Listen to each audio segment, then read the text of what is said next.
Hey guys, welcome to the, I think, sixth podcast. Today's guest is Dumb Chicken Biryani, and if you haven't seen him on Twitch, he's been doing the crazy level 1 Dream of the Demon run without using any elixirs. That's correct, right? Yeah, that's what I'm trying to do. How far did you get? I beat Kashin Koji today. Oh my god. Yeah.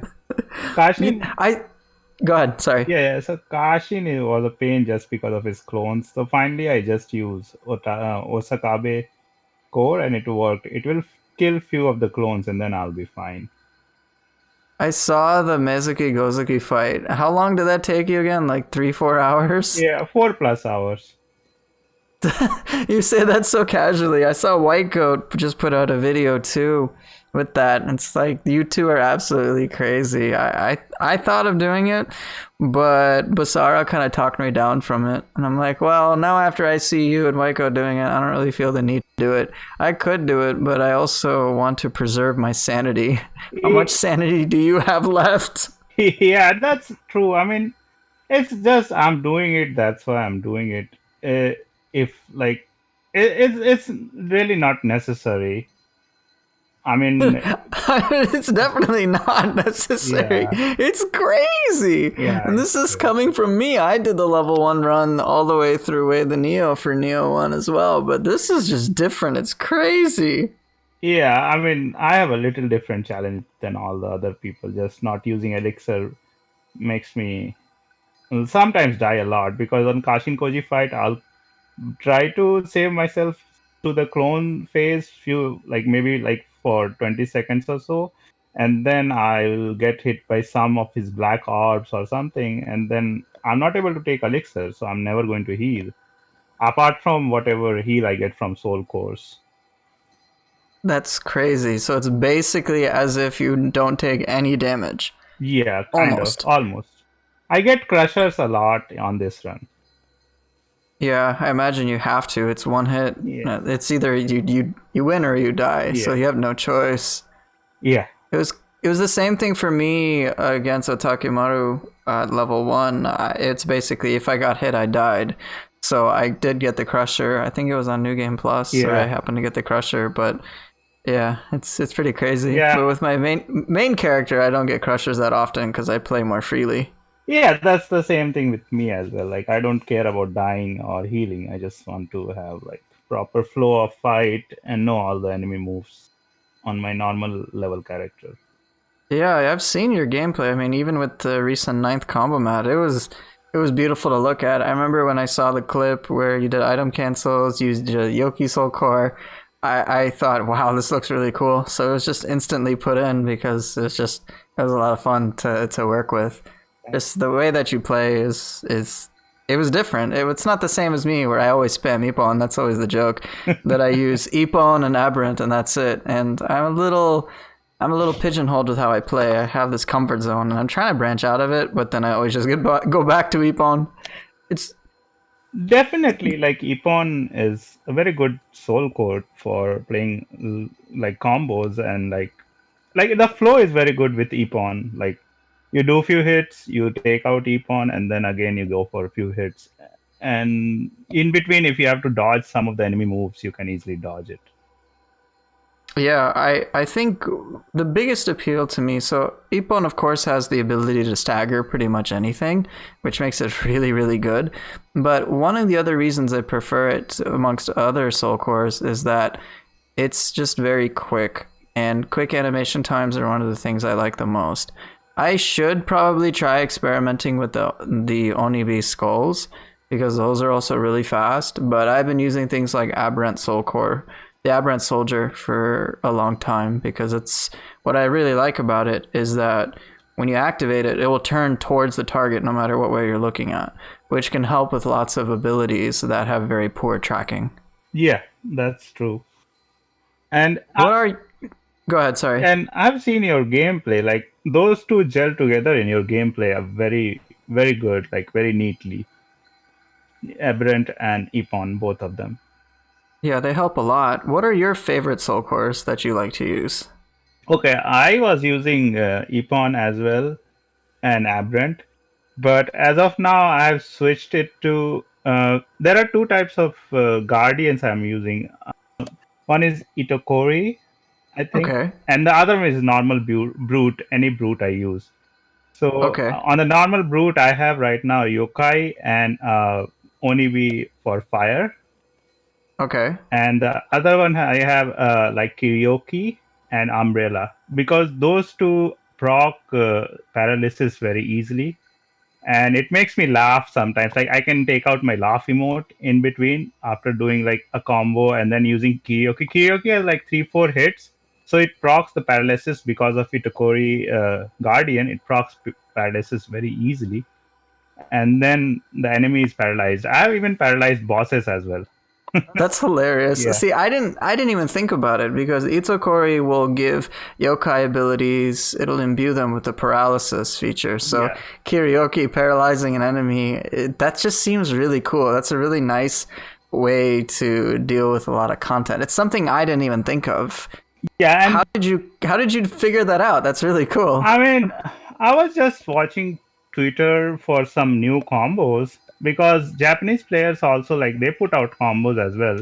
So one of them was using Itakori, but then apart from that, he was also using paralysis bombs and well. And I think that video was pre DLC, so he didn't have the Kiryoki soul core. So I was looking for some new soul cores. So I started using Kiryoki on that Guardian, and it worked well. So I was like, okay. And I have Umbrella as well, because then if somebody doesn't get paralysis because of Kiryoki, I can just shoot out an Umbrella as well. Because I think the Kiryoki cost is 5 and Umbrella cost is 4, so 9 anima you can get somewhere easily. That is really, really cool. So I think I want to iterate to anybody listening or watching that this is a great example of how there is so much player creativity that is just unexplored. I never would have thought of pairing Kiryoki with the Guardian Spirit Itokori so that I could paralyze, like use a paralysis shockwave. Like that's really cool. And I have to commend you for even just using that. I mean, it makes me want to try a bunch of different things, but let's just be realistic. I'm going to come back to Ippon and Aberrant Soldier, right? Yeah, I think you can try Kiryoki with not Kiryoki, Itokori with Magatsu. Magatsu has a lot of hits, right? It will, of Yeah, it course, does. imbue paralysis on enemies if it hits like 4 or 5 hits. Yeah, I think I'm actually trying to phase out. I'm trying to phase out a couple of things. I'm trying to use Aberrant Soldier more often than I use Ippon. I still use Ippons in certain scenarios, more for the key damage sometimes, not even so much for the stagger because I'll just throw it out and sometimes enemies won't get staggered, but which is fine. But I try to use the Aberrant more so I can get quick recovery and key recovery back as well. So I'm trying to phase out Ippon, and maybe I should try different spirits aside from Yumihame, because Yumihame does a lot of good key damage Yeah, for normal attacks, but sometimes it can just be overkill. yeah, that's true. I mean, like, yeah, I mean, Yumehami has 20%, I think, right? Key damage. Yeah, an extra 20%. Yeah, so that's a lot of key damage, and if it helps with your soul core as well, like if it is adding on top of your soul core, it's a lot of key damage. I actually think, though, if I'm not mistaken, the melee key damage just refers to your normal attacks, just your weapons. It Oh doesn't yeah, apply to all facets of combat. that's I true. That's think true. I think one of the clans I saw, I forget which one, but it features max yokai ability key damage. And I thought, well, that actually can work really well with certain soul cores as well. There's a lot of customization that clans have that I haven't even really experimented with. At some point, I'm probably going to have to leave the Okita clan because it's losing its power over time, and probably try one of the other clans so that they can fit my playstyle a bit more. I'm not sure which one I want to go with, but it's something that it's on the horizon for me. Yeah, I don't even remember what clan I have right now, just to be fair. I mean, like, I just use whatever is there. Like, I don't care much about the clan bonuses as of now. Maybe, like, later, maybe after 3 DLC, when I'm knee deep in Abyss or something, maybe I need to go to a proper clan. But as of now, I don't remember what clan I have, but it's mostly giving me critical benefits because of my level 1 character. So Oh, that makes sense. yeah. Do you use the Tokugawa clan where you basically don't die if No, no, sometimes no, at a no, hit? no, I No? don't. Okay. But since we were talking about soul cores, one thing I forgot to mention was Varia. Varia is a Yeah. very good soul core. I mean, Tengu is also the same thing, but Warrior just negates everything. If Warrior was not there, I will not be able to finish that Mezuki Gozuki fight because I went into the fight for first maybe 40-50 seconds. I was dodging and getting anima and all. Once I have anima, I just use it to basically negate all their attacks and do key damage. And then I use Dragon Dance to get more anima and then get again Warrior. That was my plan basically. It's a really good soul core. I like how it's specifically designed to help you avoid stuff, and you have to use it intelligently Yeah. in order to make it work well. It's very powerful, and a lot of the other soul cores have very powerful effects as well. Lots of things are underestimated, like Flying Bolt, for example. It's pretty good soul core. A lot of the soul cores are actually pretty good. Yeah, you Some of them are a little weaker than I'd like, and some of them are way too powerful. But by and large, soul cores are they're great. that and they are great addition to the game already. Right. I think we should. I'm going to segue this into I think the only viewer comment I've had, which was. Let me see who actually asked it. Let me double check real quick. Okay, so the viewer comment was from Waterwave, who requested that we talk about PWARGaming's or Project Wargaming, I don't even know, his video about changes to Nioh 2. So we're going to do just that. And both you and I have watched the video, and personal misgivings aside, let's go through this in the most intellectually honest way as possible. So Wargaming, if you guys don't know, he has a video where he details in roughly 20 minutes about problems he perceives for Nioh 2, and he calls it Endgame Problems or whatever. But I watched it, and there's some stuff I agreed with it, and then most of the stuff I just did not. But let's go through it in a systematic way. And his video is about 20 minutes long, like I said. Overall, the tone that I found for the video was that it kind of hit this almost like knee-jerk kind of, I don't want to say clickbaity, but almost just like the game's in a dire situation and it's gonna die. I mean, I'll jokingly say it's a dead game because it doesn't have the highest viewer count, but he is basically making it seem like there's this, as if the game isn't going to be successful. I mean, let's just face it, it sold 1 million copies. And if you're an investor, if your game sells at least 1 million, that's a good thing. I mean, straight up. So in that realm, it's a success. Now, how much growth that they're going to have beyond that is going to be a little different.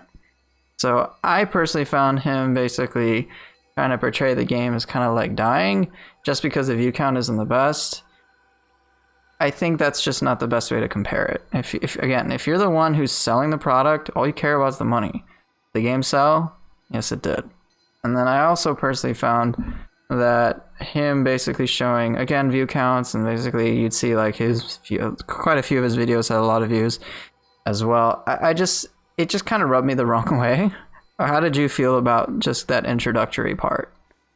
Yeah, so the introductory part was a little bit skeptical. I mean, it's like he's trying to compare something like from a bigger franchise. He was trying to compare with the Souls series, which have like already 4 games, and it has a well-established community. I understand that, but he's comparing totally different games. I'll say, basically, if you see like Nioh is totally different game. It has like lot of different features which can overwhelm a new person or a new player unless they deep dive into it.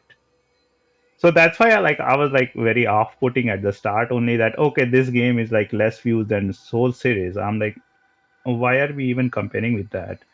I mean, the company has sold over 1 million copies, and that's what they care for. They are not caring about YouTube views and all. I understand maybe from his side he wants to have more views for this game because I think he makes a lot of videos about it and all that stuff. I agree, and I was trying to put aside any personal biases that I have against, I guess, his content and just trying to evaluate it. But I really just couldn't get over the initial just like, well, why are we talking about things that aren't necessarily relevant? If we wanted to talk about the overall longevity and health of the game, well, then we would have to do an actual market analysis. And doing that via YouTube is presumptuous at best. Yes, YouTube doesn't have the most views. Yes, in terms of Twitch streamers, it isn't there. But when the company itself puts out certain streamers, I know they have a few Japanese streamers, they always get a lot of attention. I think it was like Edo-san or something. He gets like 2,000 views concurrently on Twitch, like every time he streams Nioh 2. And they're not even like that great gamers. They're just playing it casually and having a fun time. I will say that I think it might benefit the Nioh 2 in general if there was more attention put onto it, but addressing game problems is not as simple as just whatever I felt he covered in just 20 minutes. And I guess without me talking about it overall, let's go through each of the points that he kind of addresses. So let's go over the next part, which is story stuff. And this is actually one of the things I did more or less agree with him on, but there's still kind of issues I had with there's issues I have with the story thing at large. I think you and I both agree that the story for Nioh 2, while it can be kind of cool, overall is not the most memorable. Was that something that's accurate for you? Yeah. I mean, I don't know, like even Nioh 1 or Nioh 2, the story is like, I don't emphasize on story mostly. And that's why also, like, whenever I try to dig on story, there is not much of a story. Right. I think the DLC, if you can even call it a story, it was pretty simple. I thought, well, I have no real attachment to what's happening, but the gameplay is top notch, so I don't really care that much about the story. And I think I've noticed that with a lot of their other titles. Ninja Gaiden was infamous for this. Ninja Gaiden is not known for its narrative storytelling whatsoever. I don't think anyone really cares about any like deep dive anything with it. It's just like, well, okay, we need a reason for the main character to go through the game. Okay, let's just have this. Cool. And that's like pretty much it. Ninja Gaiden is known for being a crazy action game. All right? Yep. That's one of the biggest things. And it's kind of the same with Nioh. The reason why I feel you and I like Nioh is not because of its story. Yeah, it's there, and we do like the historical immersion. And I think you and I both would agree that historical immersion certainly helps, at least for the casual player. It helps get a sense of immersion. When you're playing a game, after a while, going through the story isn't really going to provide as much value as it did the first time. It's like, I've played Persona 5 and Persona 5 Royale. That key appeal to the story, barring a few exceptions, pretty much only occurs like once. And even with television series like Breaking Bad, sure, you can watch them multiple times and take different perspectives about it, but overall, that key, I guess, experience, the first time experience, you're never going to be able to kind of go beyond that. Maybe you'll get a slightly deeper understanding. Maybe you'll see things that weren't there before. But by and large, you have already exhausted the major appeal, just that first time experience of watching it. And so Nioh, like, it doesn't really have much of a story, but if you like the gameplay, you're pretty much hooked. Yep, I'll totally agree with that point. And second is like, okay, you have cutscenes, you have even some NPCs which you can like use them through some of the different ending of levels, like that level where you have to get a kid and keep it alive during the fight till he meet Ubume.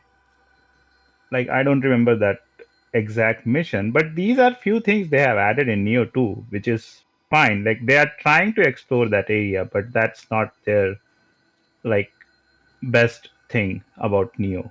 Like, more is like combat and gameplay is more of their like strong point. Right. I also think, to add on to that, I think that this is one area that I'm pretty certain that they're not going to really address too much more. I think, yeah, sure, they could try to have better narratives or more fleshed out things, but they haven't really done the best job story wise to begin with. I don't necessarily think they're going to put a lot of effort into making it even better. If I'm not mistaken, and correct me if I'm wrong, if I'm not mistaken, if you have a historical knowledge of the things that are transpiring in the game, it you can probably appreciate some of the references they make a bit more. But if you're an outsider like myself, then it's just going to be confusing. Would you say that's accurate, or do you think I'm missing something? I'll say it's accurate, and as well as, I mean, I'm also outsider. I don't know much about the historical pretense or whatever is there. So I don't try to follow story that deeply because there is more emphasis given on gameplay, and also gameplay is much better than story, as we already said that. Right, right. Okay.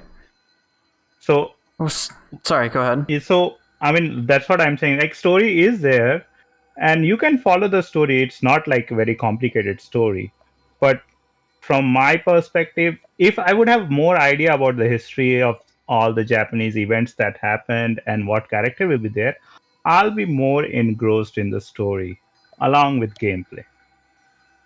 Yeah, That's I mean, what, it would help. yeah, It certainly would help to have that, but at the end of the day, it's something I don't really like. I'm just like, well, yeah, sure, the story is pretty passable and forgettable, but at the end of the day, I don't really care. It's not going to make or break my attachment to Nioh 2. It's just brownie points at this point. Like, even the Tengu DLC with the pretty much non-existent story, I'm like, well, it's just, okay, whatever. We have a very simplistic story that probably could be written by anybody else.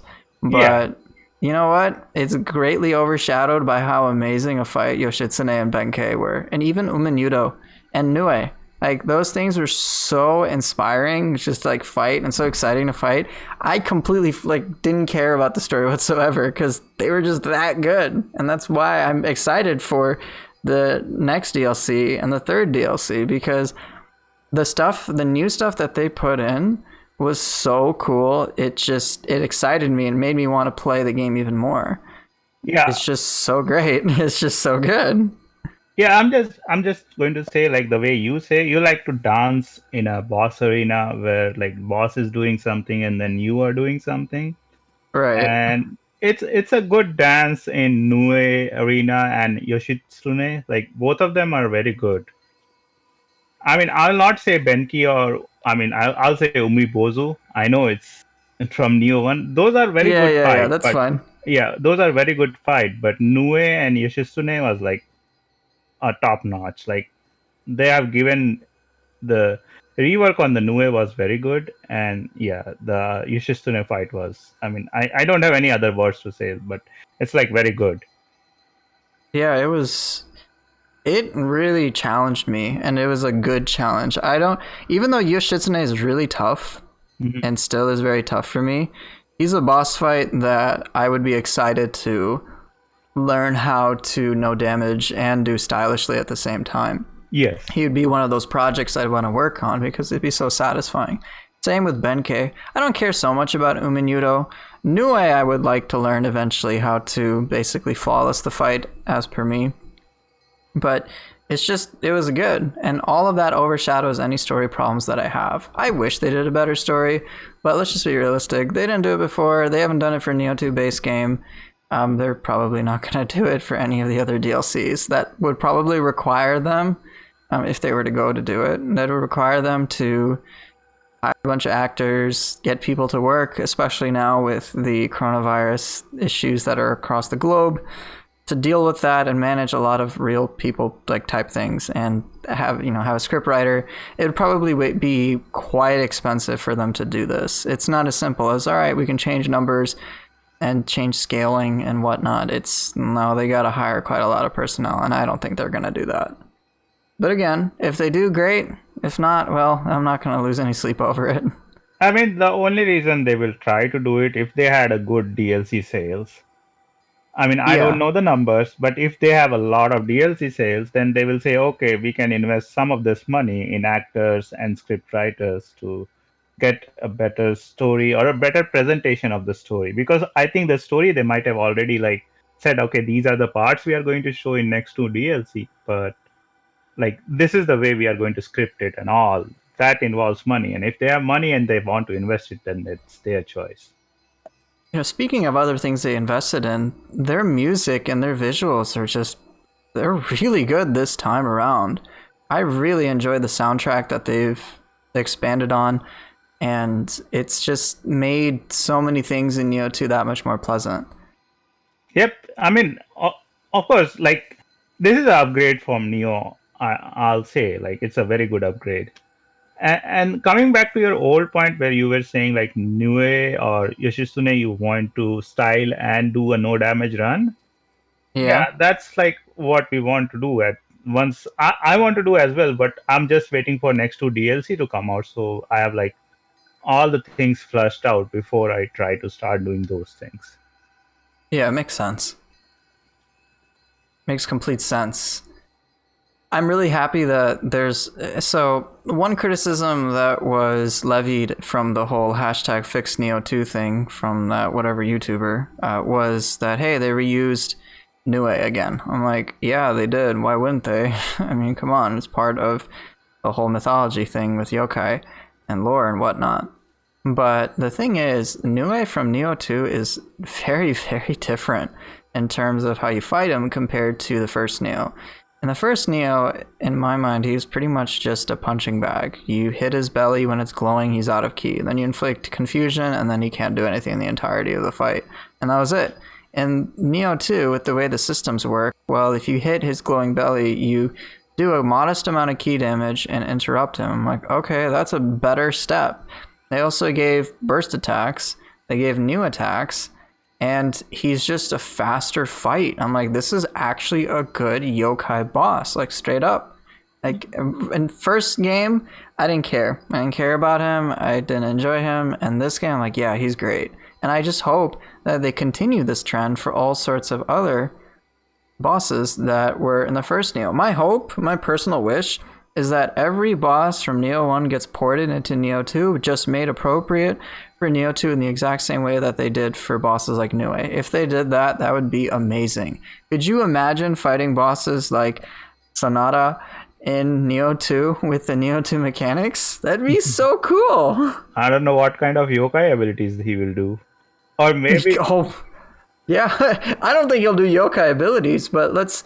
I mean, what's...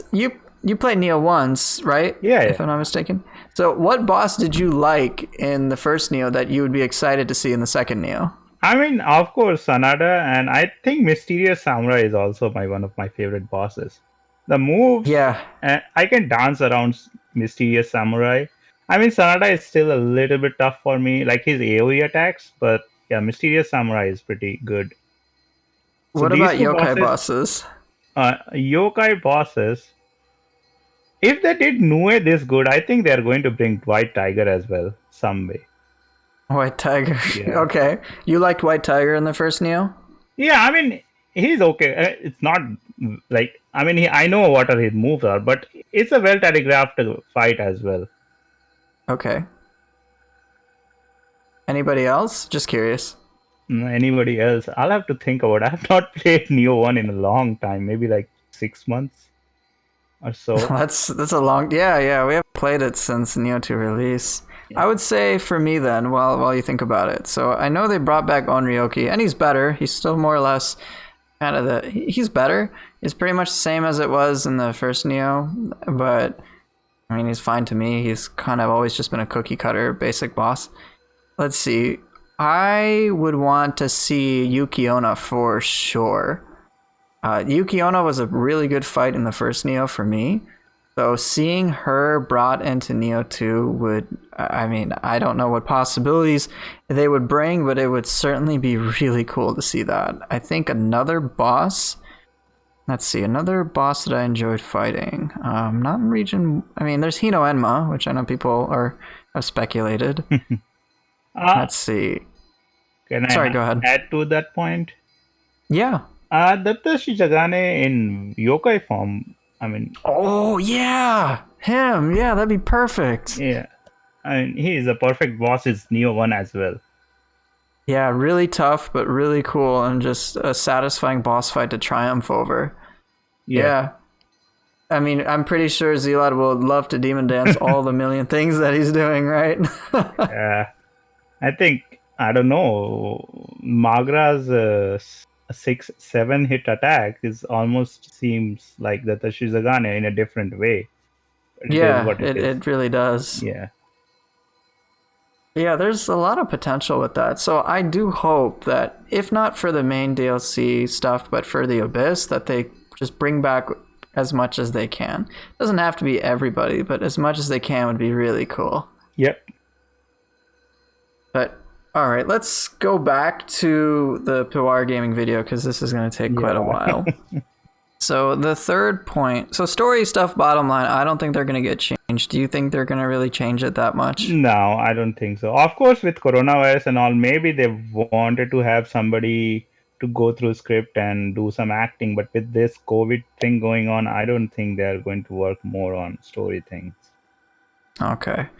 So I guess when it comes to the video, then I think really trying to push anything huge for story stuff, probably not the best probably not the best area to try to push on, but fortunately for the rest of the video, that's just one of the major things that he discusses. The next thing that he talks about, and right now I'm actually just looking at what he pinned. I'm not going to go through the entirety of the video like tit for tat, but just the general categories. So the next thing he talks about is lack of skills, and he feels that there's a limited expansion of combat or creativity. So this is one thing that at first I was starting to agree with, because like, hey, there's not that many weapon skills. And then it kind of occurred to me when he said, you guys just added soul cores and yokai shift, but you didn't really add anything else. And at that point I thought, like, wait, what are you talking about, man? Like, they added an entire dimension of gameplay. Sure, there's not that many new weapon skills. I want more too, and I agree with you on that, but it'd be remiss to not acknowledge they added a whole new dimension of gameplay. With that comes a whole host of balancing issues. No matter what, it's impossible to be able to predict every single nuanced thing that's going to occur as a result of every single soul core, and they're doing what they can. But like, just saying, hey, they didn't add any new things from Nioh 1 is totally wrong. They added the entirety of the Shiftling tree.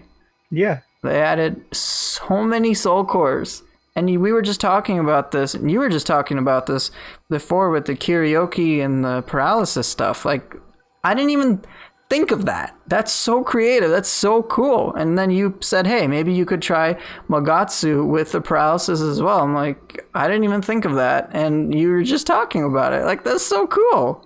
Yeah, I mean, that's what I'm saying. Like, it's a totally different dimension. Like, okay, we can do absurd amount of damage, like key damage, using Gozuki. Like, Yeah. that's another thing that it's there in the game. Like, if he wants to use something like that, he can use it. There are a lot of stuff like Soul Core wise, which like has different functions. Like, if we add Skeleton Soul Core with Flying Bolt, you get the benefit of ranged weapon things using Skeleton Soul Core. Yeah, I saw that. I remember when I was asked to use it, I'm like, wait, why am I getting anima back? And it's like, oh, that's because of how it works with phantom cores too. I'm like, that's really cool. It's just stuff like that that's not necessarily apparent to me, but you can do. And I just find that dismissing the entirety of all the yokai mechanics just because there aren't that many new weapon skills is just negligent. And that's when I started to lose a lot of, I guess I felt that the video's credibility started going down once he made that mistake. And yes, there aren't new weapon skills, but there's a whole new dimension. There is so much creativity. Even Chicken Biryani here demonstrated that. Just talked about it before we even got to this point. And there's a lot of different things you can do in this game. And I think evaluating everything from the lens of damage in of itself is very limiting. I mean, for lens of damage, right? I'll talk about it later, but I'm just saying, like, one more dimension they added is the ninjutsu cancels with the yokai skills. Like I have seen his video, he was doing this damage, applying confusion using lightning and maybe I think the water thing, those two ninjutsu feathers. Okay. And then he was canceling either using Nupepo or maybe just going into phantom form just to get out of the animation. So this is also a new dimension of gameplay, right? You are canceling some ninjutsu into some other skills. Right. So I will say that the key pulse cancels for items, I don't think they necessarily intended that. If they did, that's actually pretty crazy. no, no, If no. they intended that. But you're saying, but I think if I'm not mistaken, what you're trying to say is the fact that they intentionally allow soul cores and yokai shift to cancel out of animations is that much is intentional. Yes, that's what I'm saying. Like he did a ninjutsu and then canceled it either with Nipurpo or with like going into phantom form directly. Yeah, and I think that's really cool. That's a intentionally put cancel. Like Yeah. I can't. They have that. Your soul cores do cancel out normal attacks, and then the downside is you got to make sure the animation finishes. Yeah. But it's still there is their way of allowing players to do some really powerful things. Or just it's. I mean, you can do powerful stuff with that. I mean, I've seen the way that you've played, Arox played, a lot of other people who are using the item cancels. So it's really cool when you do the crazy new feathers and then key pulse cancel and then do another feathers and then yokai skill cancel, and it's like just this flurry of a bajillion things at once that just like destroys almost anything in front of it. It's like really cool. Yeah. And that's the unintentional version. Yes, that's true. The intentional version on its own is nuts, which is just you use a crazy powerful item like the feathers against an out of key opponent and then use a yokai ability. One common thing I've seen, I don't remember if it was you, I forget who I've seen it do it. Might have been Arok, to be honest. But it'd be like so he would throw out like two feathers at the same time and then use like Gozuki or something to just like ram them, get them out of key, and then it's just like this flurry of damage all at once. And I'm like, that's really cool. That's really creative. And that's why it's in the combo mats, because it's awesome. Yes, also like he did like one guardian skill thing with the one guardian which has like fire, and then he switched the guardian to water and then did another guardian skill. Guardian Talisman, whatever is the full name. I Yeah, don't know. yeah. And then it applied proc like confusion like right away. Yeah, it did. So It did, if I remember correctly. yeah, so these are a lot of things that are there which players can use it. Right. They also have a bunch of different buffs. There's a bunch of different magic here, and let me get this up for everybody to see. So there are a ton of different magic things that you can do. I mean, you might, if you're just evaluating from the purpose of damage, well then again, you're automatically limiting yourself. If you're like, well, hey, let me look at soul release so I can do a bunch of damage here, or let me look at things like, let's see, I only look at weakness, or I only look at sloth. You know, stuff like that. If you're only looking at a few things, you may miss out on all sorts of opportunities to do really effective things together. I mean, there's magic. There's lots of things that you can do to assist your ability to play the game. Just deleting content and only thinking about the game in that way is, like I've said, in my opinion, very limiting.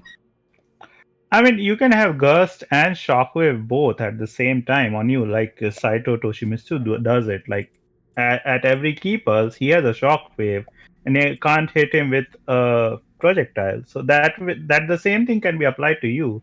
So you are immune to projectile, and you can key pulse, and you get a Shockwave, and this is going to be very good against any human enemy.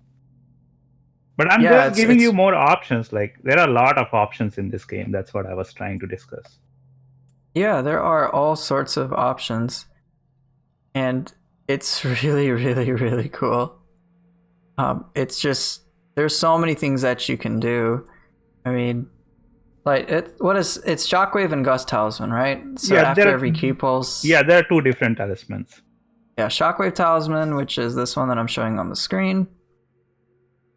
And then you've got the Gust Talisman, which reflects projectiles. Now you've got Yatsumere, which helps a lot too. Yeah. But again, these are cool things to do, and player creativity exists. It's just, if again, think about it in terms of damage, you're automatically limiting yourself in one facet. There's many different ways to play, and this is just, again, Magic. There's a ton of ninjutsu setups that you can do. All sorts of interesting things, like you got toxic ground fire to you got toxic ground fire, paralytic ground fire. You've got different types of arrows, so you wanted to do like ranged sort of characters or builds, you've got that as well. It's just, there's so many things you can do. And I took issue with how Pivar was talking about, hey, there aren't that many, there's a limited expansion of combat or creativity. I'm like, that's just not true.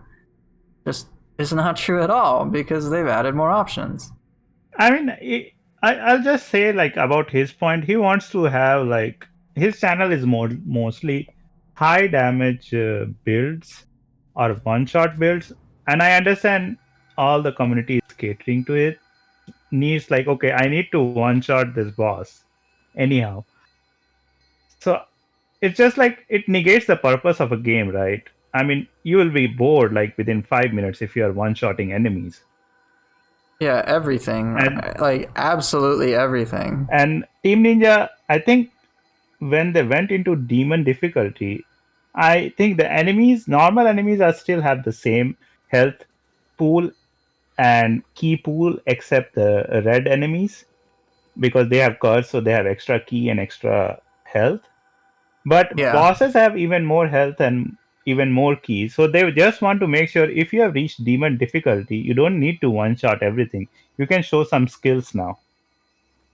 Right. I think in general, so of course I have certain wishes that I'd like for the game, but I think in general the direction that they're taking is they're trying to encourage players to use more mechanics as you ascend the difficulties. The biggest piece of evidence I would say for this is the whole Curse of the Demon buff that now players have to work with. And humans and enemies in general will move faster. Human enemies use less ki when attacking, and yokai enemies will take less ki damage. The ways to deal with this include doing burst counters, so that's one mechanic they want you to use, and grapples as well, and final blows. Even for players like me, this kind of took me for surprise, simply because I was kind of used to doing just out of key constant pressure against humans, just not letting them to do anything. And I still can, but I am greatly incentivized to use these mechanics. I'm incentivized to grapple a yokai. I'm incentivized to do things and to almost let my enemies reset in a way so I can actually engage with them. If I don't, it's going to be a lot harder for me to deal with my opponents. And I think this is great. I was actually really happy about this, because this means that I have to more intelligently deal with the content. I have to be more engaged in order for me to triumph over it. Now, unfortunately, that's not always the case, as evidenced by things like Dragon Dance Otakemaru spam or Gozuki grapple loops, but that probably wasn't necessarily intended. I don't think they intended for those things to occur, since they're so easy to access. It must have just been something they missed, given the like 500,000 different things they have to account for. But I think the general direction that they've taken with this difficulty is certainly good, and I'm happy about that. I like the idea that they're encouraging players to try various things and to embrace creativity. One more thing I'll add, they have added level sync options. Yeah, they have the level sync option too. That's actually a really nice touch. Yeah, so if you want to make sure you are playing at an optimal level and you don't want a lot of damage, you can just level sync and everything becomes okay. You can still be overpowered in some areas, even with level sync, but still it gets you, like, it becomes a little difficult, I'll say. It makes it more fun. It allows for that replayability, which is nice. Yes. It's in the first Nioh, it was, well, you gotta like change all your gear in order to make sure things are normalized. Now they have level sync, which I'll pretty much use, and that helps quite a bit. Yeah, of course. And okay, I want to talk about something else, but anyway, just let's keep on going. If I remember that point, I'll Yeah, just bring it up. We'll come back to it. So I guess then to summarize his thing of lack of new skills and limited expansion of combat or creativity, I patently disagree with that simply because they added a whole new dimension of gameplay. All right. And just to illustrate what I think is possible, maybe not the most probable, but here's one thing for anybody who's watching. With the DLC, they released a new skill, Sacred Bird Cry. I did not expect this at all. There is zero way I could have predicted this whatsoever because I was so pigeonholed into evaluating things from traditional weapon skills, such as the new skill, Kurama Sword Dance, which is really cool, by the way. All right. I was just thinking, hey, they're going to add skills like this. They're going to add Kurama Sword Dance and so on and so forth. I did not expect Sacred Bird Cry to be a samurai skill unlockable, right? There's a lot of nodes here that they have to fill.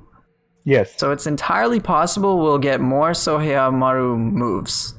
Now, with that, there's still a lot of open spots in the Shiftling tree. Maybe not that many, but there is certainly potential for them to add skills in relation to Yokai Shift. So we don't know. There's still a lot of DLC that is left to be released, but there is a strong possibility that they have explicitly planned certain skills to come out and make it appropriate, I guess, for the narrative. I know for DLC 2, there's speculation we're going to deal with like Shuten Doji and his prime and whatnot, so kind of like an alpha version of the boss or something.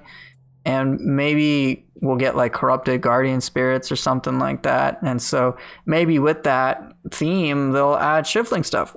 I don't know. I'm just speculating. But I think it's just presumptuous, again, to dismiss the game because of a lack of creativity when they've already added a bunch. Nioh 2 overall has delivered so far for me.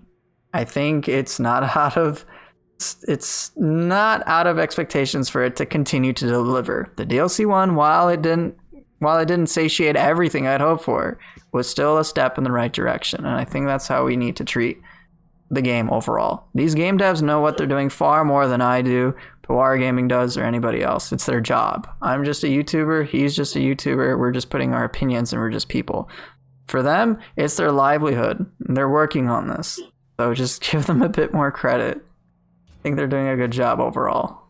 Yeah, I mean, they did a very good job in bringing old bosses and all those things.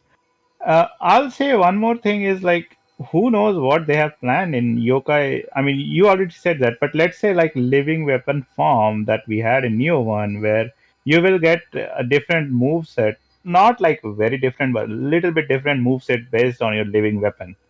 Like if you have like a spear or a katana or a dual sword, maybe they can add this in the Yokai Shift form. Maybe they could. Maybe they could even just make it normal moves. I remember, at least amongst the Discord that we're a part of, that we were hoping for moves like quadrisect for the sword or something, like a whole triangle ability. Yeah. I'm like, yeah, that'd be really cool. Because then I saw William do it. I'm like, I want to do that too, man. Please. I want to be able to do all sorts of things like he does. And it's just, it's still premature to assume that's not going to be in the game. I hope it is in the game. I don't know, but we'll just see with that. And since William is doing it in Nioh 2, I think we are going to get it. I hope we get it, yeah. And I hope we do. Since they added a Purity Guardian Spirit, I'm pretty sure a Corruption Guardian Spirit is coming up. Yeah, I think that's pretty safe to assume. Yeah. I don't know what to assume for DLC 3 then, but I mean, sure, we can expect an Abyss, which probably, if they're doing a revamp of it, is going to be pretty complex. But we'll just have to see. I guess we could keep talking about this, but let's move on to his next point, which has to do with the lack of interesting set bonuses. So this one I kind of agree upon, but Again, I kind of agree with it, but I kind of disagree with it at the same time. So I certainly feel that some sets could be a little bit more interesting besides say, hey, just here's a flat damage boost. Having stuff like attack bonus, like dexterity or whatever. Let's see what I have on my person. Let's see. Let's see, what's a good set? Well, we got the Graces. Yeah. but I'm just trying to find like a cookie cutter one. Okay, so let's just take like Kintaro's set, which is an axe-based set. It gives damage to Rumbling Earth. It boosts battle focus, so you use less ki, and then boosts strong attack damage. Like, sure, when you look at the 5-piece bonus, increase attack and defense axe, you get plus 45. Yeah, I totally think like that's like 45 attack and defense is pretty meaningless. In all honesty, I don't really see the purpose of that. So I can agree with Pivar on that part. But then you have percentage-based things like Rumbling Earth. It's like, well, Rumbling Earth's a lot more powerful. Battle focus duration will last a lot longer. And then in general, strong attacks are better. I'm like, well, sure, it's not the most exciting thing, but it's an option. I mean, you're going to have a lot of options. You'll have things. It's just, I think one of the things with Nioh 2 when it comes to all the set bonuses, it's like, well, some are just no matter what going to be more interesting than others, no matter what. The RPG mechanics in this game aren't as flushed out as per se games like Path of Exile, which have like legendary loot. So Pivar was talking about like legendary loot for like certain things where like for the Nippon Dachira hammer having like some special effect depending on what you do. I'm like, okay, sure, fine. You can do this, and it would make it cooler from an RPG perspective. But one thing to also credit them for doing is adding divine graces. This is entirely new. Let me see. We've got examples like Inari's Grace, or the really popular one is Benzaiten's Grace. Yep. They added a bunch of graces. This was not the case in the first Nioh as well. And sure, they don't have like the most interesting things like a legendary wood in say Borderlands or Diablo, which has some like massively game altering effect, but if they wanted to do it, I think they kind of would have by now. And also, and the last point before I let you speak, and again, my apologies, we don't know how they're going to change ethereal things yet, if they are at all. Ethereals haven't come out, and those were a big change in the first Nioh. Yep. What do you think? So I'll agree with those points where he was saying, like, let's say the Grace has some special effect on weapons, like maybe like axe will have a AoE attack, or maybe like sword might like give out some flash attacks, not the actual flash attack, but flash beams that come out of the sword or something like that, or maybe like more quick animation of sheathing the weapon and all those stuff. I mean, those are some valid points. They can add it. That will make the RPG side very fun for this game. Yeah. But apart from that, I mean, this is still not a finished product. And there can be things which might be better, like in next 2 DLC. Who knows? So that is one point I'll say. And the second point is, I am agreeing with you. There is always going to, out of 100 sets, there will be only 10 or 15 good sets, always. That was the case with Nioh 1 as well. Right. It's just difficult to make everything really, really cool. Some are just inherently going to be better. Hey. I remember when he was stating stuff about the Tonfa gun, it's like, well, it modified the skill, yes, and that much was very much intended. Now, in the same vein, it would be cool if you could do certain sorts of things that a lot of other bosses do. But I guess, would you want them to be restricted to builds or to certain sets, certain items? Or would you rather just have free access to them via skills and whatnot?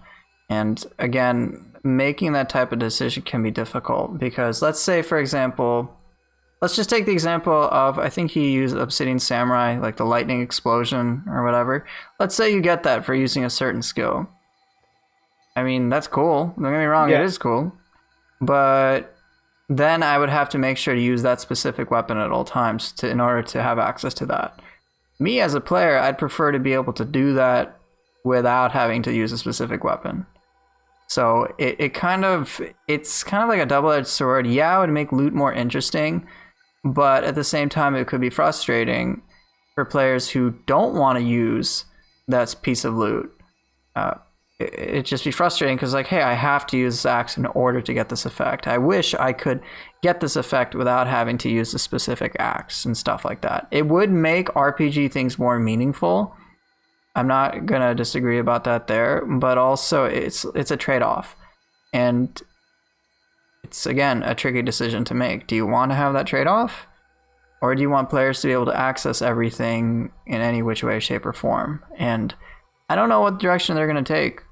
I think this is something they could experiment with, but seeing as how they've done stuff so far, I don't think they're going to want to restrict players to having to do one certain thing as much as embracing variety. This is something I don't know. I don't fully disagree with them on this, but I don't fully agree with it either. It's kind of one of those middle ground things that I'm not really sure how I feel about it. It's definitely a double-edged sword, I'll say. Second thing, I think it might be good because maybe like there are few percentage of player, I don't know what percentage, who wants to use only one weapon throughout the game. And they will go through the game, they will go through, let's say, all the difficulty using the same weapon, and they will be done with the game. There is a player base there also. So maybe that is more beneficial for them. But there's then another player base who uses all the weapons and uses like different kind of skills and all. So that's why it's a double-edged sword. But what I want to say, the new set bonuses they have added, I'll say like only few sets have like those damage increase based on dexterity or some heart or something. Like out of 10, I think it's 3 or 4. There is a set which is more of a luck based. We have a set which is more of versatility based, which I use a lot. And then there are set for bow damage. So they already have a new bow build right now. And there is Yeah, they one do. more set they added, which is a little heavier set for Tonfa. So if you go for that set, you have to be on B agility. So there are different things they have added. It's just the thing is like it's not up to the par of either maybe power or maybe even to a lot of pair because they want something more from the set. Right. I'm looking right now at Quizeryu's Grace, and it's not like geared towards damage per se, but there's a lot of interesting utility with it. So for example, anima bonus based on a water attacks. So you could use some water synergy for this if that is something of interest to you. You build a lot They've of got anima with that Grace. I've used it. It's fun, but it's not very fun because then you have an ample amount of anima. Every time you did like 4 to 5 hits, you get a lot of anima. well, not fun for you, but I'm sure Yeah. for a lot of players, it'd be really cool for them to have insane anima gain with this too, which means, hey, you could shift the way you play so that you use a lot of soul cores consistently. Yep. Again, this does change the way you play. Does it do, say, 80% damage of a boss's health, or 80% of a boss's health in like a hit? No, but you can actually play your game in a unique way. And I think that is, and I don't want to get to the damage thing until right away. Right away, I want to get into a bit later. But I think, again, evaluating everything purely from a damage perspective can be inherently self-limiting. There's a lot of different options, all sorts of things that you can do. You don't have to play in any specific way. There's tools and mechanics that you should do, but you really don't have to if you don't want to. Yes, and most of the new set doesn't specify you a weapon that you have to use Right. the axe. I mean, there are a few sets which has like increased based on some skill. I don't remember right now, but most of them are like you get 2 ranged weapon of the same grace, you get 2 melee weapon of the same grace or set, the new set, and then you can mix and match your armor, and you can get like 7 piece of one of the grace and maybe 3 or 4 piece of another grace. So that's like a lot of different things you can do with it.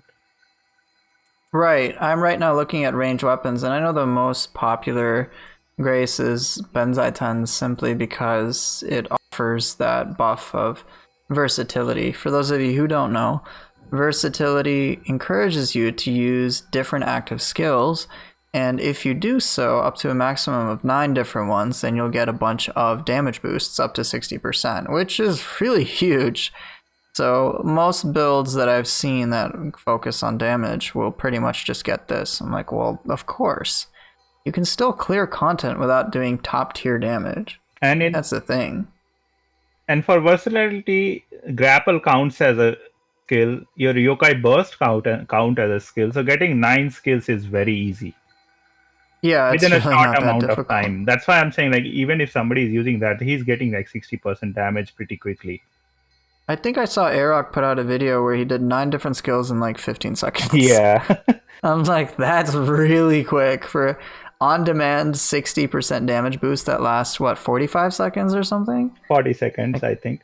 that's crazy. But And it's, then you can, yeah, go sorry, ahead, go go ahead. ahead, go ahead. Sorry. I was just going to say, then you can stack it with a bunch of other things. Yes.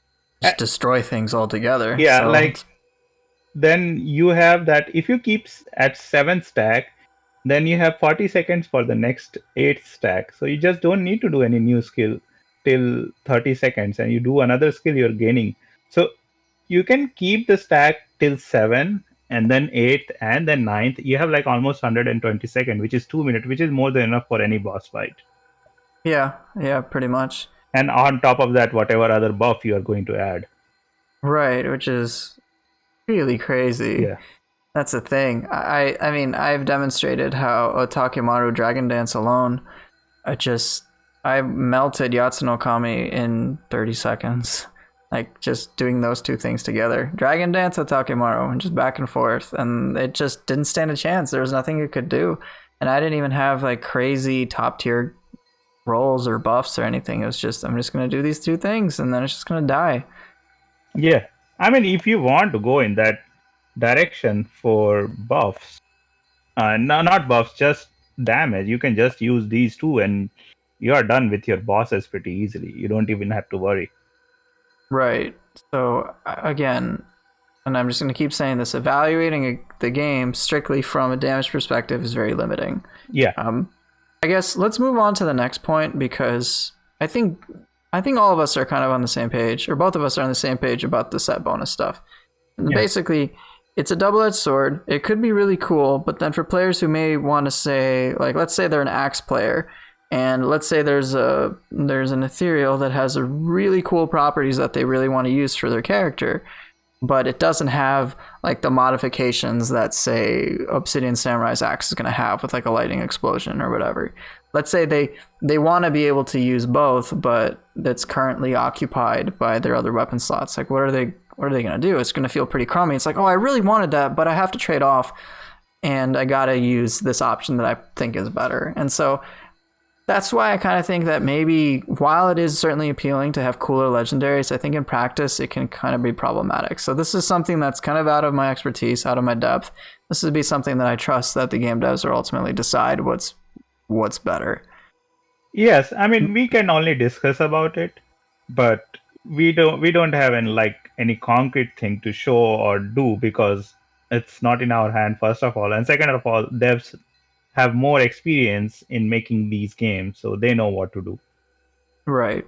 I guess let's move on to the next topic with he's basically saying the yokai shift form is boring. I will mostly agree with this, but the thing is, I find the thing that I had hoped for yokai shift, which it's been a bit of a letdown, is that the yokai shift form is really cool and really powerful when you incorporate it with yokai abilities, but the base moveset itself is pretty basic. Like, you pretty much have 2 attack strings and then a charged attack, and that's like pretty much it. And I was kind of hoping for some stance-based play with it, because that would be really cool.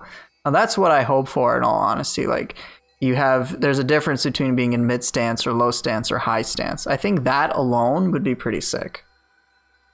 Yeah, I mean, I agree with your point, but there is one thing I'll say. I don't know what is the vision towards Yokai Shift as of now. Is it going to be same as Living Weapon, where you can do a little extra damage? And of course, I agree with your point. For extra pizzazz, they can add like stance-based moves and all. But I don't know what direction they are trying to go with the Yokai Shift, unless like we get more clarity about the shiftling skills. As of now, I think the direction they are trying to go is like you get a free out of jail card when you are on low health. You can go into Yokai Shift. You are not going to die. And in the meantime, you can start using your Yokai skills or Soul Core skills to get more damage. So that's the, I mean, area or direction they are trying to go. I think so, but still lackluster. Like, it's not I'll agree. Like it's not like what I wanted or what many people wanted from Yokai Shift. They can add Yeah, more abilities to it. I agree. I really hope that they do. How do you feel about Yokai Shift versus Living Weapon?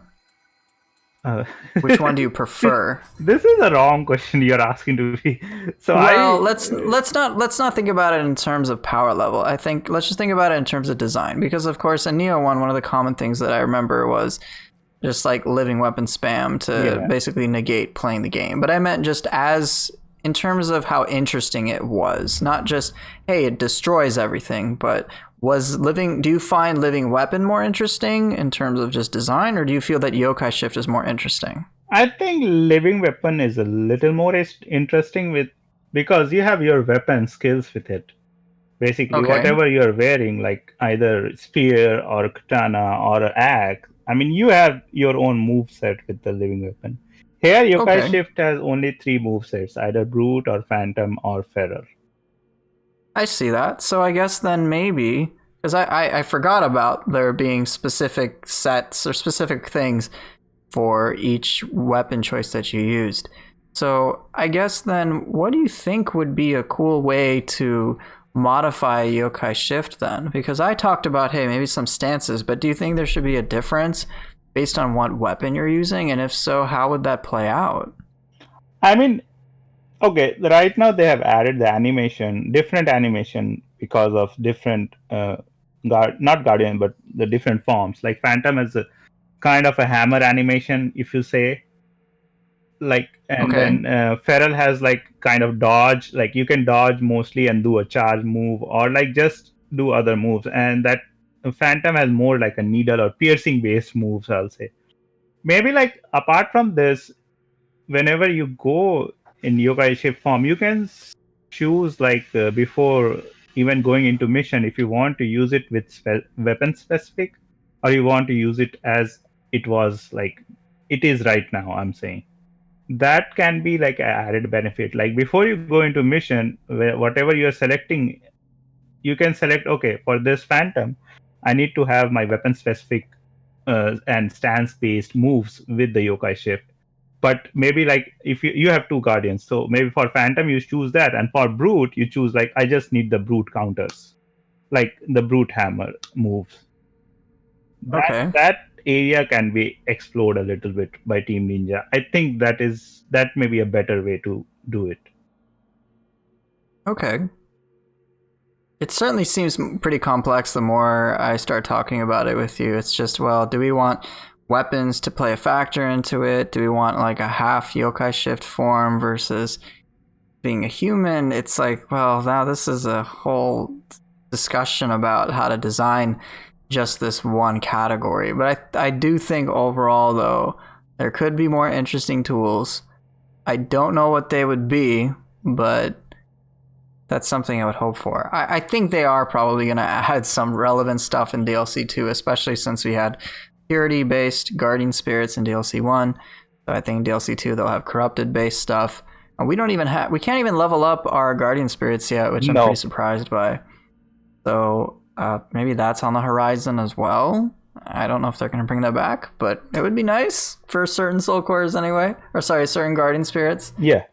But yeah, so maybe and this is pure speculation, maybe we'll get a better taste of the differences to the Shiftling side of things with the second DLC. That's all I can say, but I do hope that they expand upon Yokai Shift, because right now it's pretty much just I use it very sparingly. I'm not that captivated by it. I wasn't that captivated by Living Weapon because it's pretty much, hey, you press square a bunch of times, you press triangle every now and then, maybe hold triangle, and then like, okay, that's about it. And Yokai Shift kind of feels the same to me.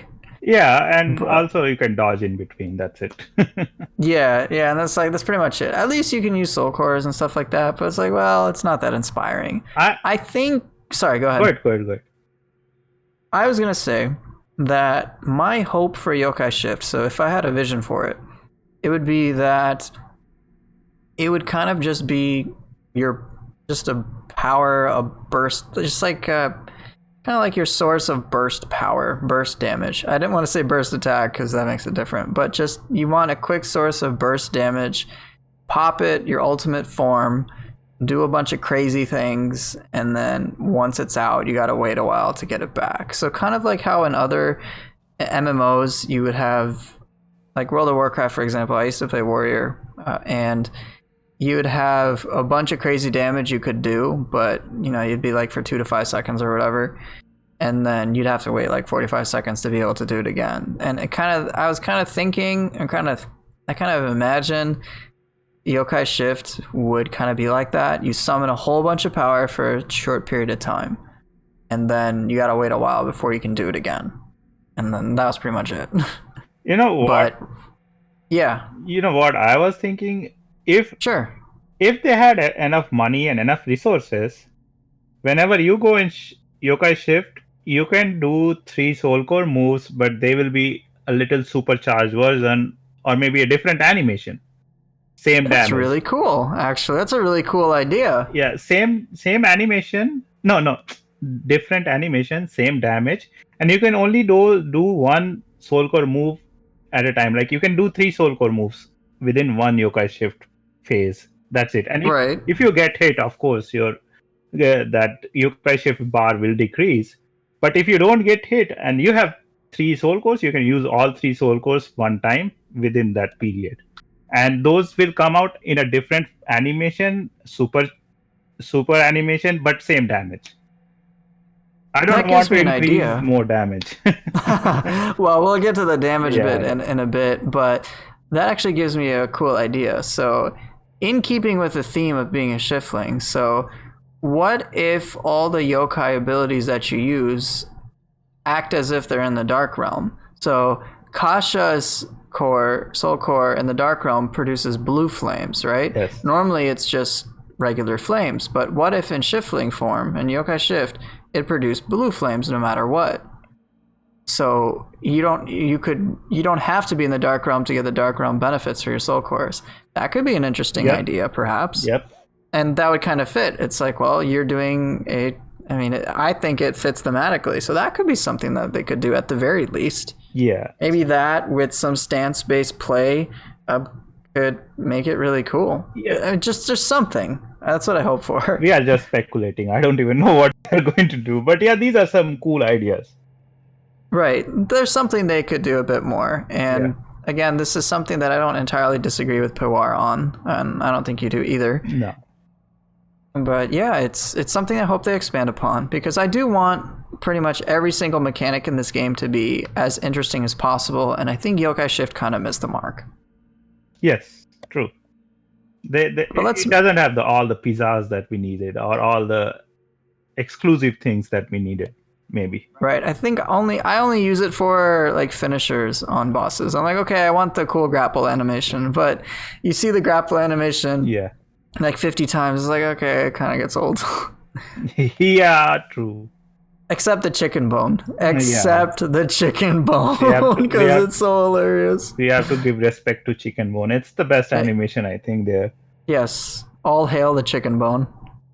But let's move on to the next point, which is he feels DLC difficulty balance is bad, and he feels that there are issues in terms of stat effectiveness and other various balance things.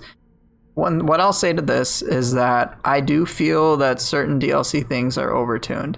I find it a little puzzling that overall that the gear that sometimes you can obtain doesn't necessarily equate to you to being able to deal with the content that in the region that you're in. So it still weirds me out that the last missions of the DLC, even though I have 180 plus 20 gear, the game is still registering my character as if it's a really, really, I'm under leveled. I'm like, well, I'm level 398, 55 in all stats for anyone who doesn't know, because I'm a madman.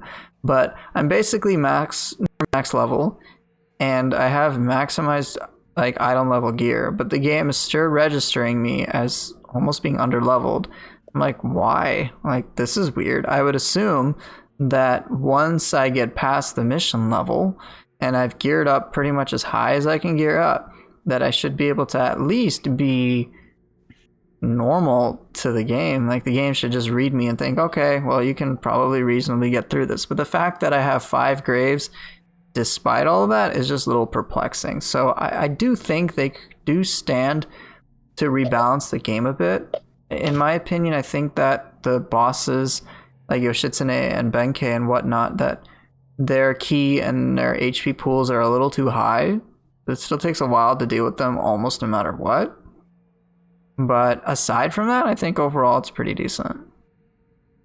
Yeah, I mean, I'll add to that point. Just I think they went into that direction because it's a DLC, so they just wanted to add like bigger health pool and bigger key pool to everything in DLC. And I feel like DLC 2 and DLC 3, you will feel even more like less. I mean, what is the word I'm looking for? Like, even if you upgrade your level to everything, you will still feel under leveled in DLC 2 and DLC 3. And I think that is the direction Team Ninja is going, which is, I don't agree with it, but I can just comment on it as of now. Right, it's kind of the same here. Yeah. I just hope that the gear that you obtain in a region actually holds real relevance to what you're doing. So if you get region 3 level gear, it should be appropriately scaled. It should feel like, hey, it's scaling up from other regions, but it's appropriate for this region that I'm in. I remember regions 1 through 3 on Demon, I didn't really have to change my gear, but then right after that I did right away because I was doing way too little damage. I'm like, whoa, this is quite a big jump. But it was perplexing because, as you've said before, normal enemies sometimes would just die in like a hit, and then just a couple select cases, there were enemies that just took way too long. I think here's some interesting evidence, and I know you already know this. So for me, I did Kasha at level 1s, and it took me about 7-8 minutes with pretty much nonstop pressure. And then you look at Zelod, who does Yoshitsune with level 1 weapons, and it took him nearly half an hour to do it. I'm like, that's a big difference. Like, that's huge. I kind of would have expected some increase in time, like maybe for, say, 8 to maybe 12 minutes or something, or 8 to even 15, but I think he took, 24 to 25 minutes? I'm like, that's way too long. But maybe there's an element I'm missing. I'm going to try at some point to see if, let's say I do Dragon Dance with Hakimaru. I'm going to try to figure out what the actual HP pools are and see if it's a matter of whether it's just me not understanding the fight enough to keep constant pressure on, or whether it is genuinely a case of enemies being way too spongy. It might just be, hey, maybe I just need to get good, and maybe that's all it is. But right now, as it is on first impressions, it's like, man, these enemies take a huge amount of punishment, and it's kind of off-putting. I mean, I'll just add one more point to that. If you apply confusion to these enemies, they don't take as much time, even Benki. But Yoshitsune has one problem, that you cannot apply confusion to him. Because you can either apply purity or corruption. And that's where that fight becomes even longer, even with high level weapons. That is true. I forgot about that. Makes him pretty difficult. I mean, he's a greatly designed boss in my opinion, but being able to take him out quickly is a different matter. I think the shortest time I've done him, even with normal weapons, has been like 5-6 minutes. I'm like, that's kind of long. If it's taking me that long with the amount of pressure I'm putting on, I can't imagine what it's like for normal players. So I do hope that gets addressed. And again, we have yet to see exactly what's on the horizon, but that's what I can say about that for now. Yeah, and I hope like next difficulties, they might balance even the region 1 to 3, either make it equivalent to all the regions, or whatever, some balance needs to be done. It feels like region 1 to 3, we are very high, we have high damage output and we are over leveled. And from region 4 and then we reach DLC, we feel very under leveled. Yeah, so I think to add on to that, I do hope it's kind of like this nice scaled fashion. So as long as you gear up with the stuff from each region, your character feels appropriate for the region you're in. So that's what I hope for everything. You do the content, you get the loot, use that loot to power your stuff up, and then you're pretty much back to where you were in the previous region in terms of power, unless you spend a lot of extra time to get a lot of power so that you can steamroll through content. That's what I hope for. I hope that no matter what, the stuff that you get in each region stays relevant. That's what I would like. That's what I hope for. Okay, one thing also I want to add, Sure. just our builds are not specific to any weapons. Maybe like if you put 99 points in axe, strength, and 99 points in dexterity for maybe like Kusarigama. No, I think skill, Kusarigama Sure. or dual blades. So then might be damage output might be a little bit higher, but that's like, it's just a minute point. I just wanted to add so will not be left out. Right. But I'm taking into account the fact that my damage is going to be intrinsically lower. Yeah. I mean, that's just the nature of how I play. I think the max attack I'll have is 2,000, but you'll see a bunch of other players will have like 3,000 attack, Yeah. which totally makes sense. If you're building towards a specific weapon, then yeah, you should be able to do more damage than I do. That much is obvious. But I'm saying that I pretty much use my character as a metric to see how long things are going to take for the average player. If something's taking even me too long, then I know for the average player it's gonna be a pain.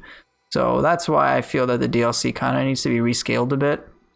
Sure. Things are just, they don't feel as effective as they did on prior regions. Totally. And I do hope that gets addressed. Yep, totally.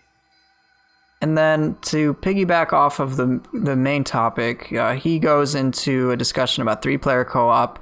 And I do more or less agree with him on this, in that in co-op, it's just, there's going to be issues with co-op in general just because of netcode or whatever else. I don't fully know, and I can't fully comment on that. But I know sometimes in co-op missions that enemies have just an absurd amount of ki, bosses especially. It's like really difficult to get the demon buff off of certain enemies. Gozuki, for example, like he's never been a threat, but then there's bosses like Shuten Doji, who it's almost impossible for me to get his ki down. 3 players can do all their ki damaging things, and then the ki just like never depletes. I'm like, well, it's gonna be really hard for us to deal with this because his ki is always up. He always has a curse buff.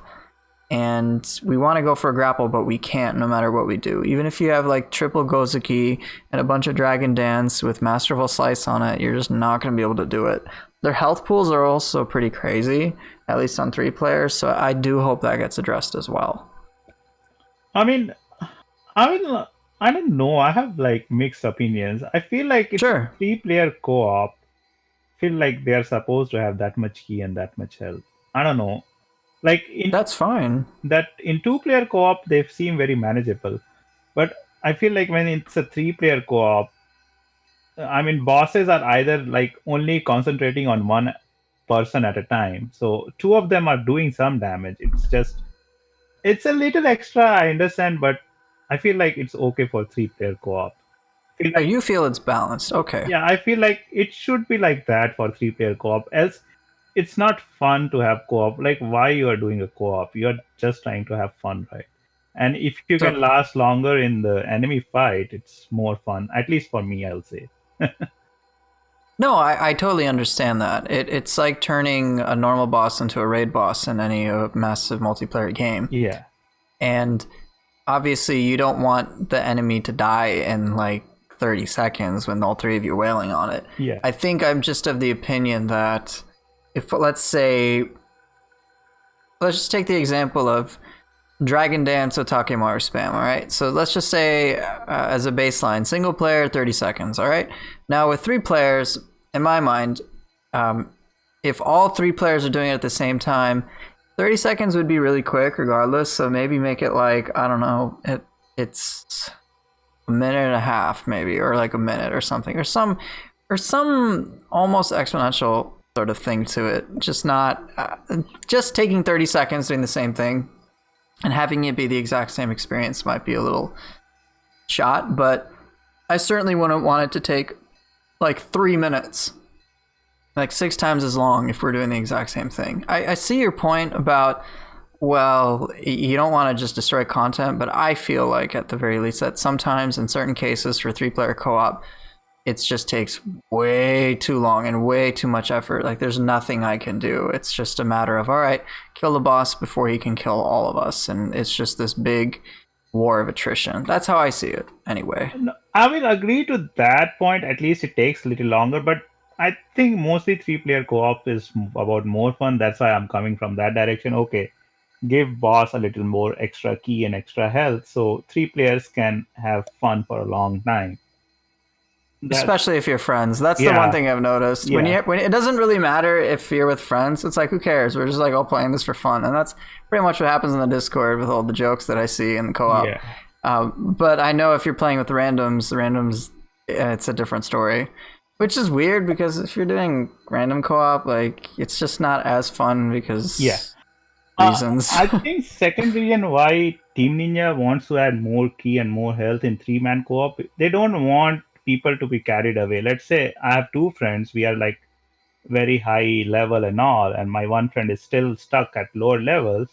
We are going to help him. So I think might be they are trying to balance it for them in that way, and that might be going wrong in direction of where 3 players are at same level, or 3 players which are over leveled, yet they cannot reduce key or reduce health in a proper time of enemy in 3-man co-op. So maybe there that's the direction they wanted to go, but they misjudged it and gave it a lot of health and a lot of key. Okay. Like, let's say if I want to carry my friend to, let's say, from this region to next region, in a 3-man co-op, Team Ninja wants us to suffer as well. Like, okay, you need to struggle and you need to make sure your friend also struggles and learns before he goes into next region or upgrades to next region. And that might be the reason they have added like key and health to bosses. And but then what happens if all the 3 players are over leveled? Then also they are facing the same problem, and that's where I think Power or anybody else is coming from that point. Like, it's a little unbalanced. I understand that. I like it. That's why I'm saying it's okay from my side. But yeah, it is a little bit unbalanced in that way. Okay. I can see that. Yeah, I think when I'm playing with like you or anybody else, I don't really give a crap. I'm just like, let's just go destroy this and we do all silly things, and it's a lot of fun regardless, so it doesn't particularly matter. But I imagine if I didn't have that attachment, I'd probably just be annoyed. I'm playing with random people for like 10 minutes. I don't really want to. Which, there's problems with that type of thinking on its own, but still. I guess I can see your perspective, and I'm sure you obviously can see mine. But let's progress to the next point in this video. So can you guys believe it's been nearly an hour and a half, and in terms of PWAR's video, we've gone through a little over half of it. That's how nuanced this stuff really is, by the way. You can't just cover it in 20 minutes. There's a lot of stuff to think about, to discuss, to analyze. And this is me just as a YouTuber. Imagine if it's your job, man. This is what you do from 9 to 5, and you got to make sure to feed your family. It's going to be really complex, so I just want to put that out there. But let's progress to the next point, which he feels, this is probably, again, another thing that there's real reasons for besides what he states.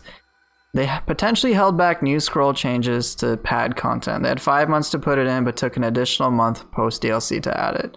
I mean, I did want DLC scrolls, don't get me wrong, but there's also the possibility they were playtesting and balancing it. I mean, come on. Scrolls were a new thing that were recently added. They released them, and they were probably just trying to wrap up whatever they could, and they needed some time for it to go through QA to make sure it worked. I mean, it was just a month. Literally just a month. That's, like, not that big of a deal. It'd be one thing if it came out, like, in 2 months from now, like before DLC 2, and then I'd be a little annoyed, but I'm like, well, a month for them to make sure all this stuff works and to play test it. I mean, I'm not the happiest about it. I wish it came out with release. Yeah. But given COVID, they're probably still playing catch up. Yes. First of all, I'll say kudos to Team Ninja team for adding scrolls. It was a very fun addition to the game. It's really refreshing. I mean, in a different way, like you can go to scrolls to get better loots and all that stuff.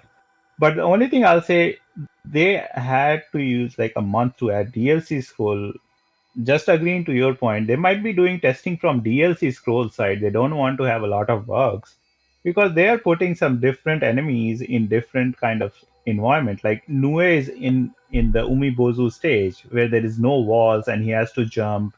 An enemy can fall out of stage there as well. So they might be testing those things. And second thing, they don't want to give DLC scrolls to people who have not bought DLC. They might be adding those parameters in the code itself so that not Right. everybody gets the drop of a DLC scroll. Because you can get Right. DLC scroll from any mission. That's correct. So they Yeah, I want got to, one from Region 2. yeah, so they want to safeguard those things and it takes time. It's not easy. I'm a software developer, so I know like coding is sometimes takes time. Testing, and after testing when the bugs come up, it takes time to fix those. So yeah. So that's why I it took around a month. Yeah, I remember when I was back in college and I was learning the program C. It was just one of the first early days of the class, and it was ultimately a pretty simple program. But I had been pouring through my code through every single line, and I think it took me like 4 hours until I realized the reason my code wasn't working was because I forgot one semicolon at the very end. That was it, and that was why I kept getting segmentation faults. I'm like, are you kidding me? And Yes. so, can you imagine in a game of this scope, with this many variables, with this many things that can go wrong, that they're able to do such a good job? That is impressive. And so, that's why I'm okay with them taking a month to make sure the content comes out. The DLC scrolls that I have played, I have really enjoyed. I think I've only done 2 of them. First one was Shuten Doji and Nue. Good enough for me. And then the most recent one I did was with Yoshitsune at the very end. I was like, this is a lot of fun. I was really happy with it. So I think just saying that, hey, they're intentionally waiting to release this stuff as a way to, pad content or whatever is just, it's a little disingenuous in my view. Yeah, I mean the thing I'm going to say, like the way he started his video, like on a negative tone. If you say these stuff, it's going to go on a negative tone. Like give some positive criticism to the team. They are working on it, and it takes time to finish everything. I don't know how big is their team, how is their budget. Like there are a lot of ifs and buts there, right? Right. So just takes time. I don't know. They are not trying to pad it. They were just testing. They were just fixing things before they can release those scrolls. Right. I think if they had it ready, they would have released it at the same time. Yeah. I think they didn't have it ready, but it's like, well, do we want to delay this? Is this important? That important to delay, or can we get it in a future date? And I think based on what I'm guesstimating is a lot of work on their end, because they have 2 other DLCs to deal with, that they felt this was the appropriate thing to do. That's my guess. I don't know, but that's what would make sense to me. Yeah. Let's move on to, and then like 30 seconds later, he says, nice scroll update, player base much active. I'm like, okay, well, first of all, if we're going to be logical about this, what time did you hop on? Because there's also a possibility people are sleeping. And, maybe people aren't searching for scrolls. Maybe they're just searching to complete the game. There's just, again, I think that part was a little disingenuous. Just saying, hey, I'm searching and I don't find anybody. There's also the issue where you can be searching and you're not getting everybody on the list. That's a different issue from just saying, hey, there's nobody active. There are a lot of other components that go into it. Sometimes I will try to connect with friends and I'm not able to. And they're like, hey, I've already set up a room. It's like, oh, I don't see your room. And then we have to wait a while for things to show up properly. And again, there's a deeper issue going on. It's not as simple as just saying, hey, player base is not active. The fact that they sold 1 million copies and that I'm able to play constantly with all sorts of people is just, there's a disconnect between what he's saying and what I'm experiencing. So I took issue with that. So I'll just add one more point to that. Sure. It's also, I don't know how they are connecting people. Is it region based? US people is only for US, Japan is Japan, Asia is Asia. Like when I search for people, I get a lot of people sometimes I get less people. I mean, It is, I think, mostly dependent on time of the day. And second thing, on what server you are trying to connect. There might be 3 to 4 servers. I'm just speculating. Where like on one server, if your game is logged in on one server, all the other people who are logged in on the same server, you are getting connected only with those people. So there are these parameters based on that, like, okay, that's why you got only 2 connections or 3 connections that day. Like there are times when I get like 14, 15, up to 20, because one screen can only fit 20, I think. I get all the 20 slots filled up when I'm searching for a picture scroll. There are times, even yesterday it happened. So I don't know. It's just time of the day, time of the. It's just there are different factors. So players are still there. If you want to go for random expedition, you always get connected with somebody. So I don't see it as a problem. It's just his bad luck at that time. Right. Again, there's many other things that come into play, Yeah. which is in general my issue with the video. It's like, well, you say these things, but the way that you're presenting evidence is disingenuous at best. That's the problem. If you wanted to do it, if you wanted to evaluate things in an honest way, you would really have to take the time to go through very specific things. We're not able to fully do that here, and we've only touched, we've, gone maybe a little bit under the tip of the iceberg, but there's a lot to consider. Yeah. It really is. I guess let's segue to the next bit, which he discusses 10 seconds after. Star effects shouldn't be this rare, and this is going to have to deal with the damage balance. I'm going to kind of start to summarize a lot of various things because we're getting close to the end of his video. But star effects shouldn't be this rare. Games should have had legendaries, uniques for its grind, not star effects and graces. Soul Core is way too grindy. This all kind of loops back into his major point that he feels players do not have enough easy access to damage. Now, the thing is, star effects are by their nature rare. Here's the thing. Team Ninja actually, I'll just say Nioh 2 devs because I confuse various sources. The game developers made it easier for you to get max values on your start effects. All right? Yeah. Okay, that's one concession they made. They did that. I've been getting a lot more 20%. Yes. It's like ridiculous. I'm like, okay, I got close to 20% for melee damage versus scorched enemy. Or look at this, like 19.2, 19.1, 19.7. It's a lot easier to get these super high rolls. Like, this is kind of crazy. Like, what's the range? I see them so often now. Like, how often am I getting these things? Before it was a little bit more difficult to get some of these numbers, but now it's just like, hey, they're just like dropping all the time. Okay. Like it's. Yeah, finish your thought. Sorry. No, that's all right. I was just gonna say, like, they've made it so that you can get top rolls that much more easily, and the other thing is, these are supposed to be super rare effects. They're rare. It takes a lot of time. That's just the nature of it. When it comes to things like grinding for perfect loot, for perfect damage, no matter what RPG game you're playing, it always takes a long time. Games like Diablo, when you're going for things like your perfect ancients and whatnot, it always takes a long time. That's the very nature of going for perfect gear. If you spend a lot of time, well, that's how it's always been. Do I like it? No, I would like to get my gear super quickly, but again, some of the thrill for those making RPG crazy builds is that they invest a lot of time to get all this crazy equipment so that they could deal with content in a cool way. Yes, totally true. And second thing I said, I'm adding, not said. I'm saying like Sure. 1.14 update, they increase the value of everything. They gave you a little more handout. Like, okay, you can get a 20% out of key damage or like electrified enemy damage or something like that. They added, like, we are getting 2.0 running speed nowadays.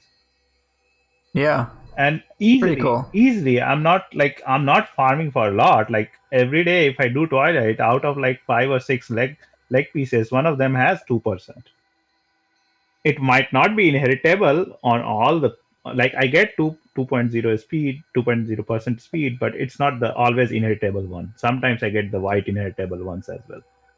So they have made it easy to get better things, but yeah, you have to grind for it. And one more thing I'll add, you have now scrolls.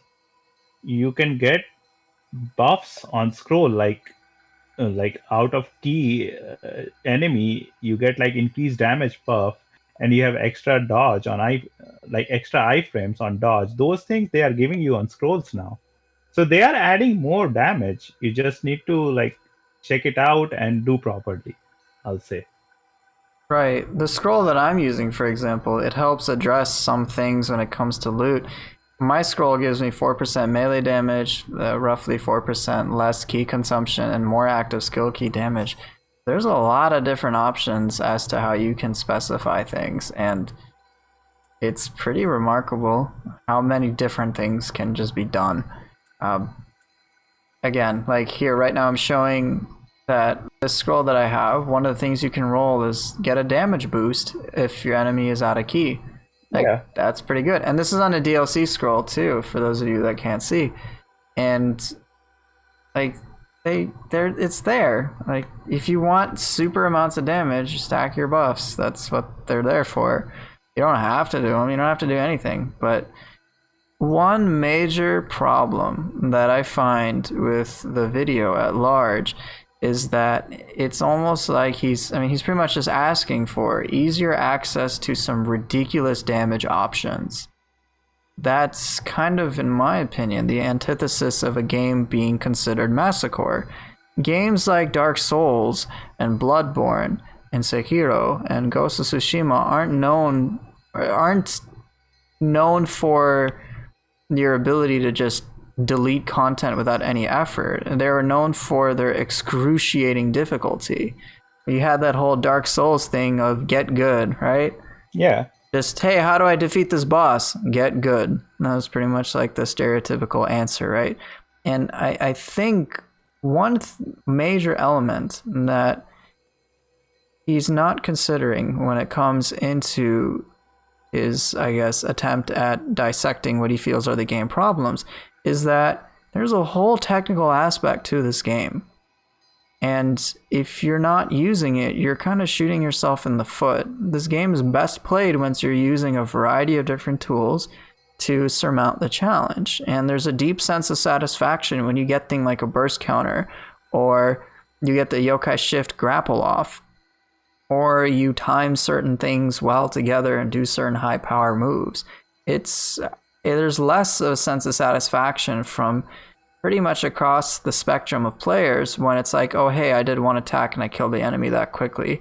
In fact, I've seen many people dismiss the game at times. It's saying like, oh, all you need is like a 170 plus 10 bow or whatever in order to just negate all the content. The game isn't designed well. So I think his contention of wanting to increase damage to the point that you can just trivialize, maybe not trivialize the game, he doesn't say that, but increase damage across the spectrum so that it's easier to trivialize content, I think that would run counter to the game's overall health. Yes. I mean, the thing is, what I'm trying to say, if you see one-shotting from enemies to us have become a little less on Nioh 2 if you compare with Nioh 1. So that is the direction they are trying to go, where enemies have larger health pool, you do less damage, but you also don't die in one shot. Except, I think in his video, he was wearing some light armor or something where he got one-shotted by a Yatsunokami grapple, but that's a totally different story because of what he's trying to use. He was trying to get a glass cannon build, basically. Okay. So that's what I'm saying. Like, Nioh is trying to go in a direction where you cannot one-shot enemy, but enemy also cannot one-shot you. And right, I like that. And that direction is a little bit better direction, I'll say, where your gears and all affect your gameplay in a fun way, but it doesn't make you boring by just one-shotting enemy. Right. So that's the point I'm trying to say here. Like, they are trying to go in a direction where you have to get a little bit better to deal with bosses, but bosses are also not going to kill you in one go. Right. I'm right now wearing pretty much a light armor set, and I've increased my defenses, for those of you who are watching, to basically be able to tank just about anything. I think with rare exceptions, I pretty much can survive anything from any source of damage whatsoever. Like any single hit, no matter what, which is great considering I'm doing pretty much a meme character with 55 in all stats and whatever. And I mess with my gear a bit to give me some more defensive capabilities at the expense of equipment weight, but I'm still at agility A. And it works well. And I'm happy that I don't get one-shotted. I do take a lot of damage because I'm at light armor, but that's what I kind of hoped for, is that I don't want a one-shot content easily anyway, and I certainly don't want the same thing to occur to me. It's pretty frustrating when, hey, I feel like I've geared up appropriately, and then all of a sudden I just die, and it negates my gear entirely. And that's what was the case in Nioh 1. Your gear, your defense pretty much did not matter whatsoever. You would just die in a hit anyway, which is a problem. If you're going for heavy armor, you should be able to survive more. There should be a fair trade-off. But when that trade-off doesn't exist, and it's, well, it doesn't matter what you're wearing, it's as if you're not wearing any equipment, you're going to die anyway, then, well, you're just like, well, might as well just go glass cannon, go pure damage anyway, because I'm going to die in a hit anyway. And that's kind of what ended up happening with the whole living weapon stuff, that stack a whole bunch of damage and then just trivialize everything. Yeah. And why bother learning anything when I don't have to, when I can just do this? And that's kind of what I want to prevent happening from Nioh 2. In my mind, if you are going up to a higher difficulty, which again is optional, with a higher difficulty, it should come with a caveat that you have things are going to be harder. That's why it's a higher difficulty. That's it. Yes, totally agree. I mean, higher difficulties mean things are harder. It should be harder to do certain things, harder to play the game. Now, the manner in which the game is harder is up for debate. You could have more meaningful choices, such as what they've done with the Curse of the Demon buff, or how in the first Nioh, when you hit Way of the Wise, enemies got a lot of new skills, and this time bosses got a lot of new skills on Demon. I like that. Or you could do what is kind of the more annoying thing, which is just, hey, let's just scale everything so that their health, it takes like 5 times as long to deal with it. Yes, that's more difficult, but it's also more annoying to deal with. And I feel the direction that they're taking is more in favor of meaningful versions of difficulty. Yep, totally agree with your point. As you're going higher in difficulty, you should get better at the game. Second thing, what I'll add, since bosses are not one-shotting you, except in very few cases, if they did like 90% of your health, damage your 90% of your health, and next time they did a burst attack, you just burst counter it and you get like 70 to 80% health back again. So there also Team Ninja has tried to balance it that way. Like you are getting health back while doing an attack, and you don't have to use elixirs or something else. So that way you are not getting one-shotted that easily. Right. They have some versions, they have an interactive way for you to have some counterplay, and I like that. I like, I don't have to worry. Like, I run out of elixirs. Oh no, what do I do? They're doing a burst attack. Well, if you are good enough to pull off the burst counter, you get a reward of getting your health back. And now I'm glad that they kind of fixed some of this. There's still a little fix I think they need to do. But one of the abilities in the Shiftling tree, which I'm highlighting for those watching, will give you health back if you successfully grapple an enemy while in Yokai Shift. Now they've made it so, let's say you knock an enemy's max ki to 0, and you go for the Yokai Shift version of the grapple as opposed to a traditional grapple, you'll get a lot of health back. I'm hoping that it also takes into account various other grapple mechanics, so that it's not just an isolated case, but that's a kind of a separate topic. Yes. But now what I've noticed is that, oh hey, I'm at really low health, and I managed to delete all their ki. Guess what? I get not only the 40% from being at low health, but I get like another 40, up to 40% from pulling out the Yokai Shift grapple. So as you said, it's like, hey, I get pretty much all my health back, and it's like, this is awesome. I like that. It makes me doing certain things more meaningful, and it's a nice method of counterplay to keep the combat flow going, and I think that's a great direction that they've taken. Totally agree. I mean, I don't have to add anything else to that point.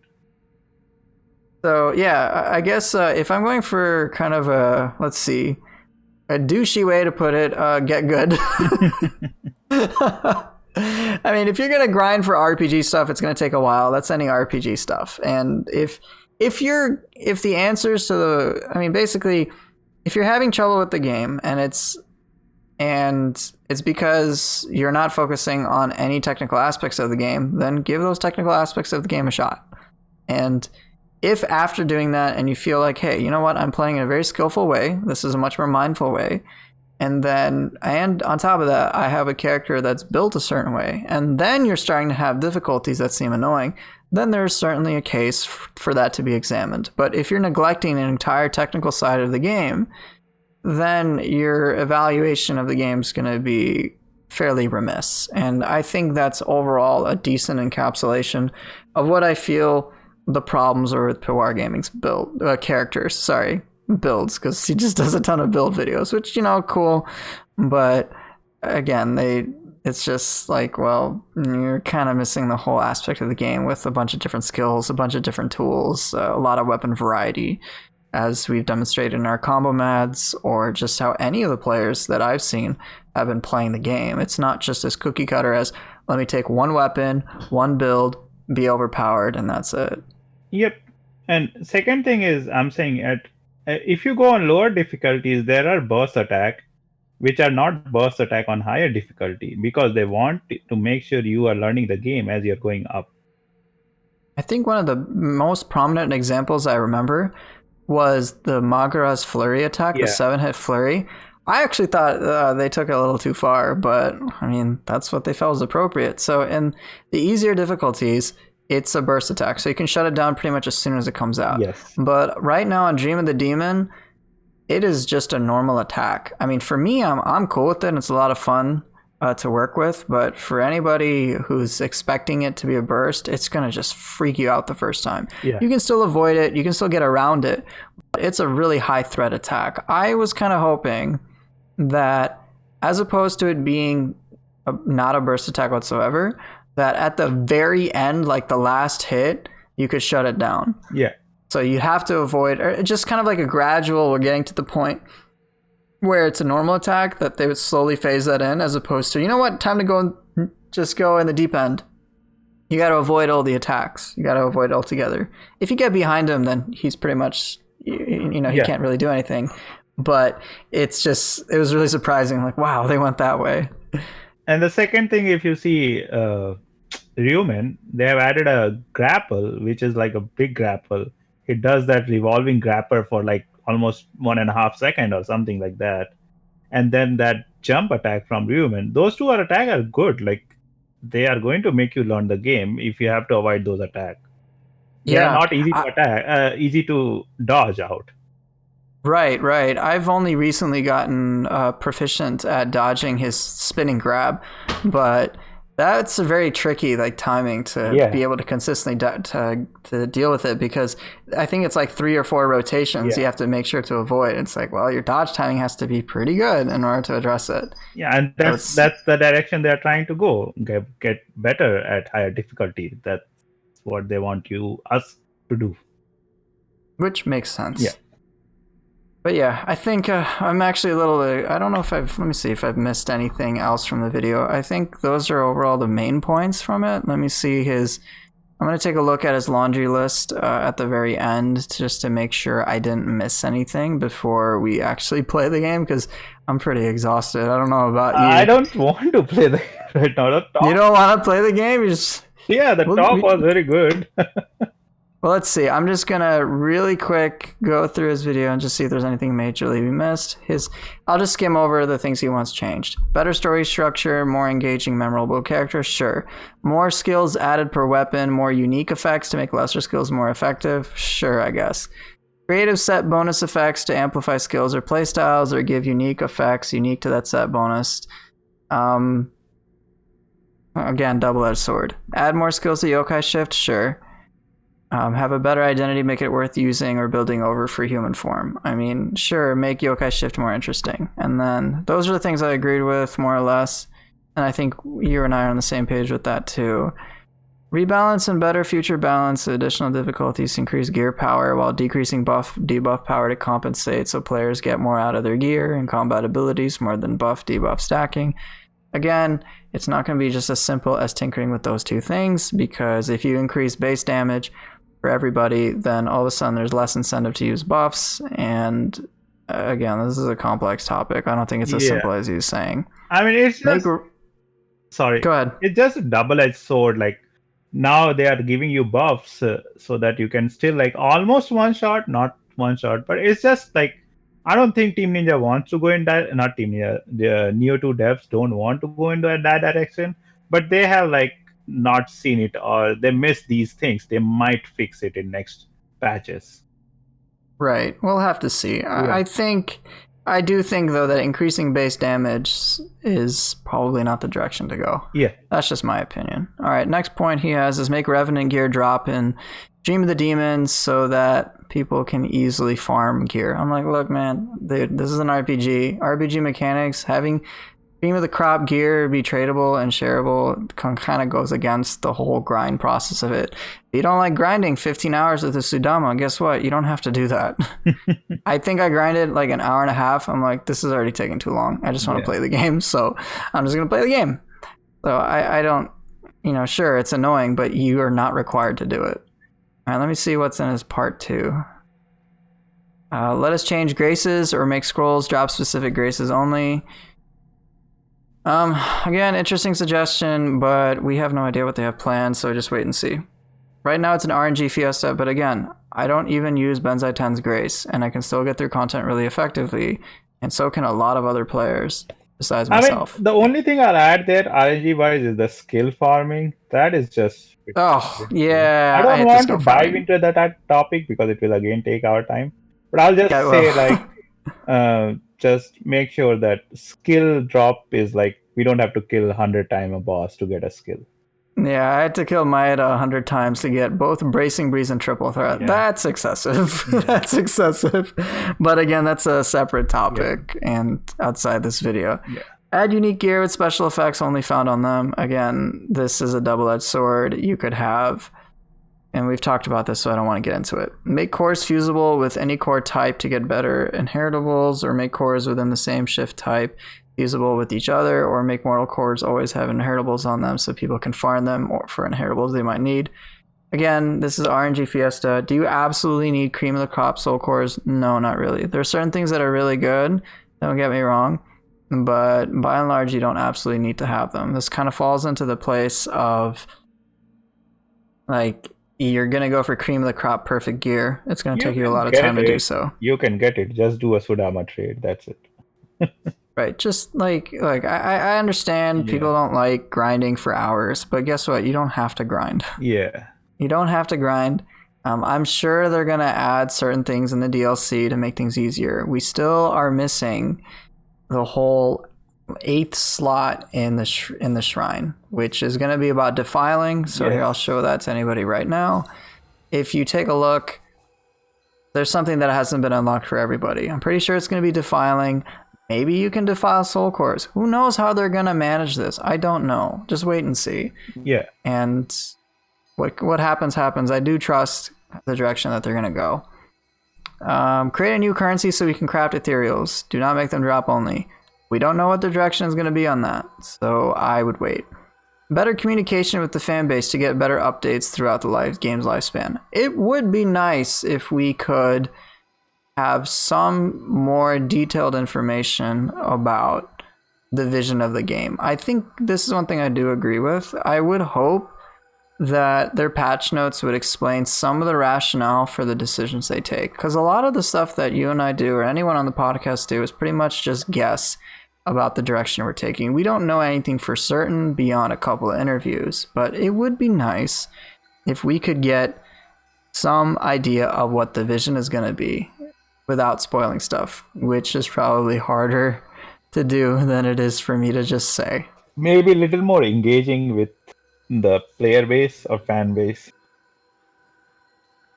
Yeah, like right now they are trying to engage through Twitter. I see like in last few days they are trying to post like, okay, what are your favorite soul cores? Okay, what did you like in this area? I mean, I think they are posting it, they are getting feedback, but they don't tell us like, okay, we are doing to get the feedback and we are going to improve these and these in next iterations, which is something which is missing, of course.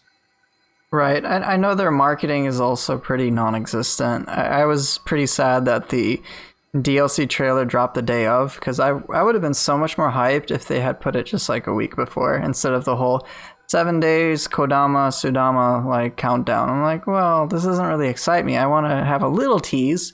Yeah. If I had seen that DLC trailer just a week before, I would have been so hyped. Just simple things like that.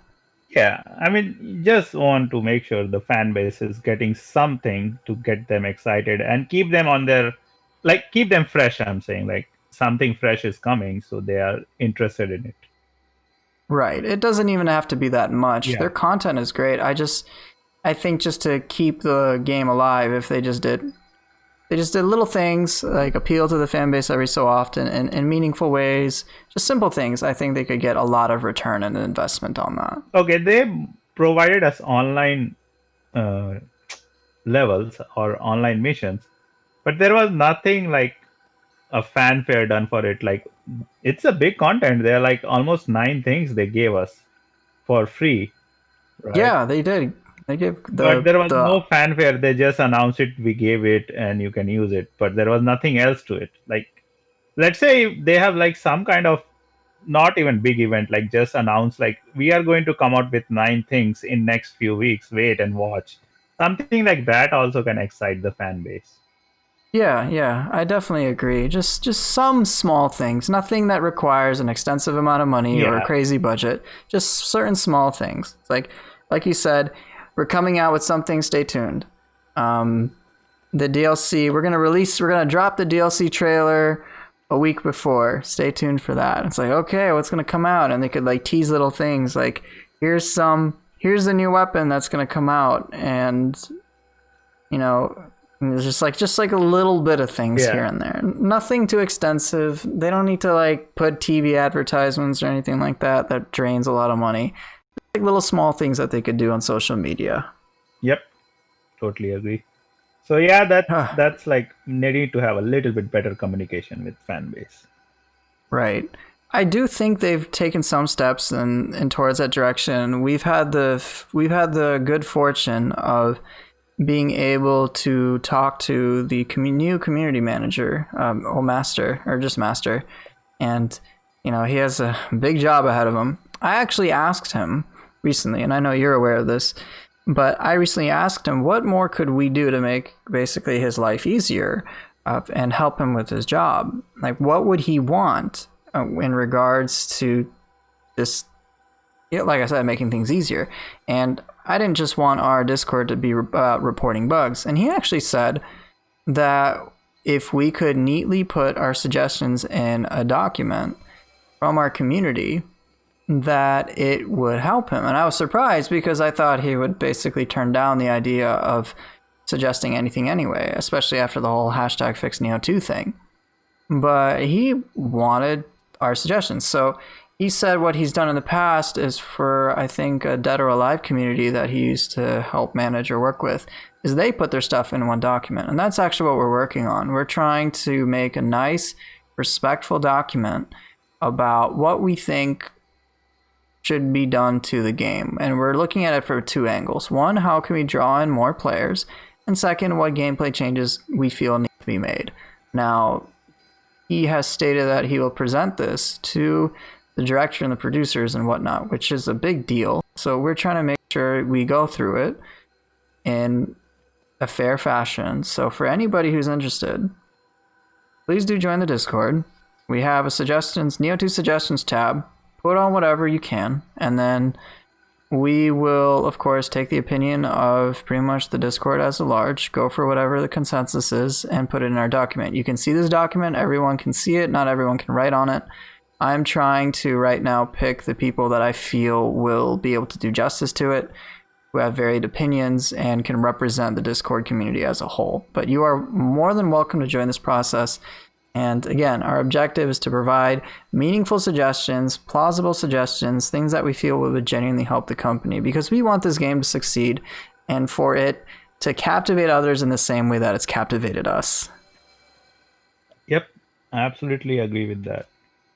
And Oh, I man. hope like that document is like something Team Ninja on Nioh 2 dev look at it and at least maybe implement something, or maybe it makes this game go in a better direction.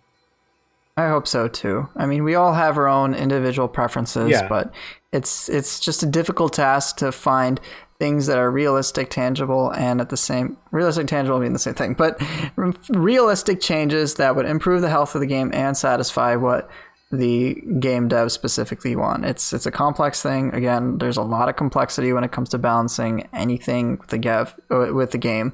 It's easy to be an armchair developer and just say, well, I see this problem. It's like, well, yeah, but that's because you see it. But when you're in the driver's seat, like adjusting stuff is really hard to notice every single permutation that could be possible. Yep. Some things just slip, and they're doing what they can, so let's give them credit for it.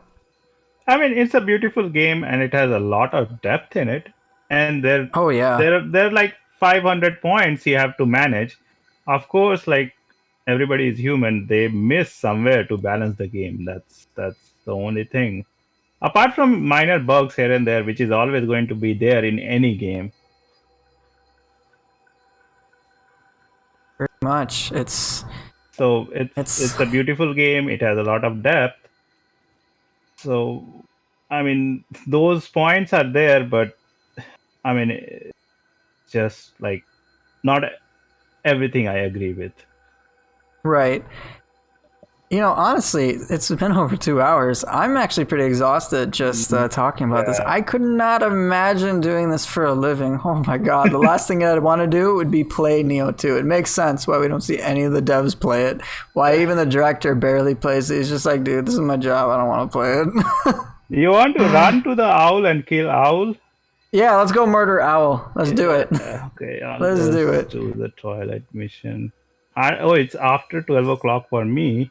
But I hope that the Twilight mission has not changed. It'll reset, I think, in like an hour or two or something, so we still got some time. So maybe it changes based on California time, I think. Yeah, I forget what time zone it adjusts itself to. Yeah. So, because I'm pretty tired, I'm going to show you how degenerate, and I've shown this to before. I'm going to be very degenerate about how I play. Yeah. I think you already know what's coming. So here, watch. You can do this. You can try this at home. This is all I'm going to do. All right, here. This is for your guys' reference. See my split staff? Okay, there you go. So 170 plus 13, and the only damage boost it has is the 1.7% melee damage. Life and toughness, okay? That's it. Nothing that special. I got not even 2,000 attack. Alright? Watch. This is all I'm gonna do.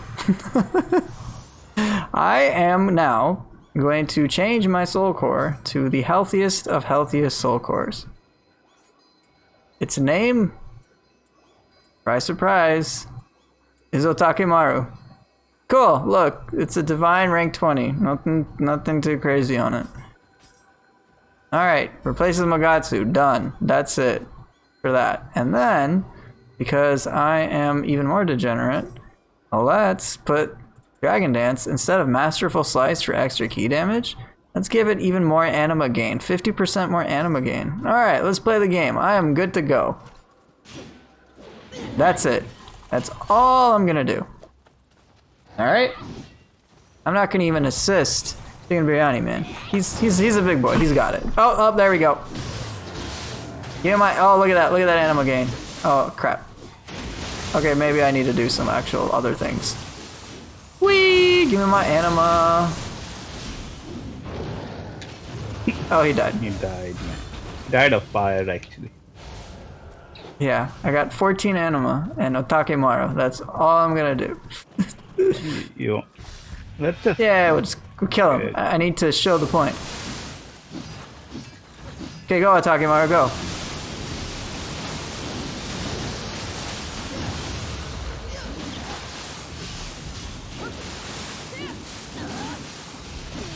Oh no. Oh, he's dead. Okay. Great. Oh look, Enki. I don't care. Get down. Really? Doesn't go. Okay, I guess not.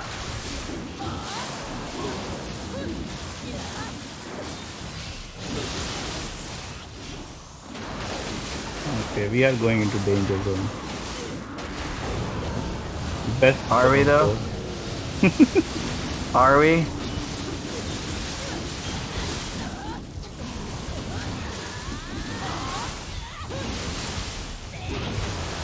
See? So much for the danger zone. Yeah, I'll see if I need to paralyze this Tengu or somebody with my soul core. Oh, oh yeah, I forgot of your setup. But I think Okay. in co-op it's just difficult because of that large. Oh man, he's here. Let's see. Okay. Otakemaru, do your thing, buddy. Oh shoot! No, no, no, don't kill me! Don't kill me! Don't kill me! No, don't do it! No, no, no, no, no, no, no! Oh, no, no, don't do it! No! You want oh some? God! No, it's the stupid person shooting me. I gotta get him! I gotta get him! Fine. It's okay. That's why I got Ippon. That's okay. I have a. Yeah, I gotta actually play the game. No! Okay, I'm coming back. I promise. I'm gonna help you. Oh, it's a Revenant? No, yeah, it's a Revenant. Revenants are pretty tough on Demon right now. I mean, tough in the sense they are like. They have like a lot of key and whatnot, right? Or something. And they also. Okay, this guy's here. Wait, but he didn't have a. How did you? I couldn't even burst counter him. I did it. Weird, because it didn't even like show up for me. Yeah. Look, he was saw. paralyzed. I saw. I told you, like humans, they need paralyzed very easily.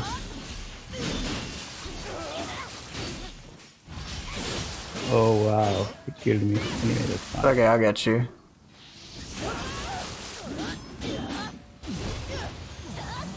Okay. It's alright. It's okay. Like, you blame everything on me, guys. It's fine. I'll try to paralyze this. You know what? You kill him. I'm just going to kill this guitar bro first before he. Okay. Go, Otakemaru, go. You know what? I'll paralyze him. That's it.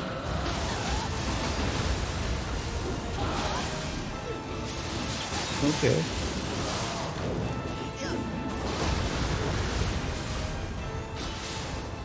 It's a lot harder to play with the Otakemaru spam, guys.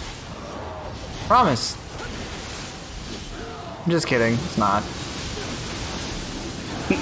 He's confused. And he's dead. Yeah.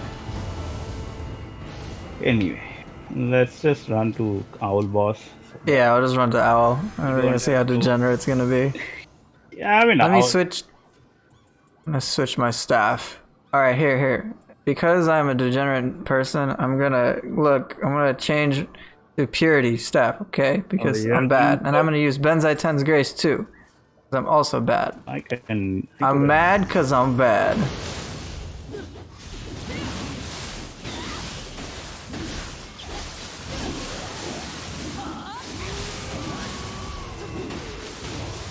Nice. Okay. Go, Ippon, go!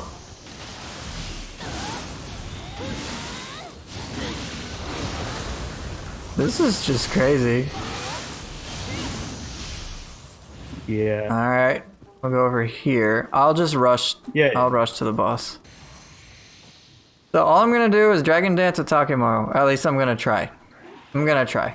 Oh, you got the Gaki running after you. Okay. Hey. Did I say you could do that? This is the grapple. Here. Dragon Dance, let's go. Woo! Oh my god.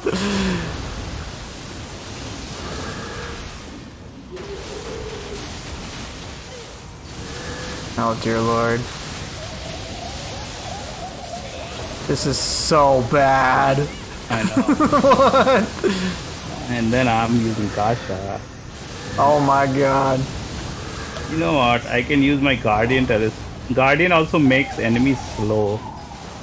Does it? Yeah, the Itakori makes it if they are on that white, yellow, blue patch, right? Dude, what on earth is this? Yeah, that's like he's already slowed down. Yeah, he's not gonna go to Dark Realm. Now he will.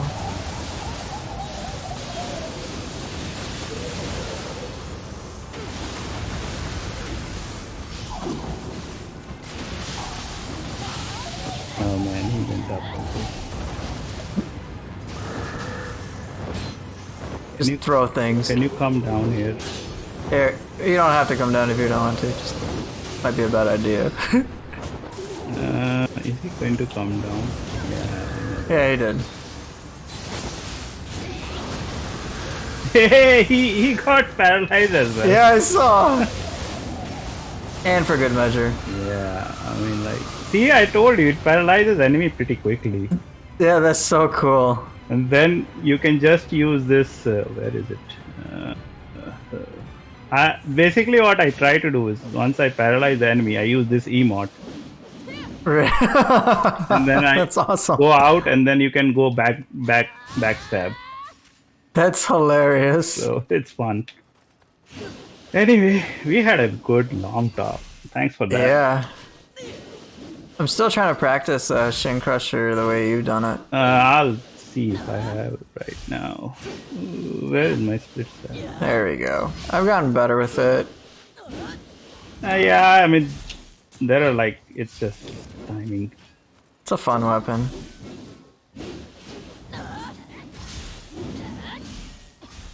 Solid weapon. I'm enjoying it. Yeah, it's very good weapon.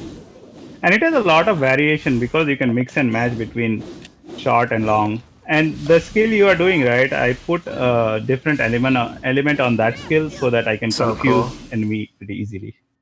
That is so cool. There's so much we can do. Well, it looks like this has been the longest podcast yet. Yeah, because we were talking about something else.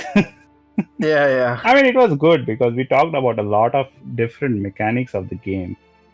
Yeah, we did. There's a lot you can do. And I was happy to show the paralysis effect on video and also on a co-op, because co-op it's not easy to apply paralysis because the enemy has more defense against all of the things.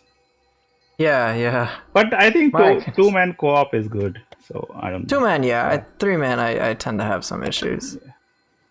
Anyway, any closing thoughts? I'm tired, and that's about it.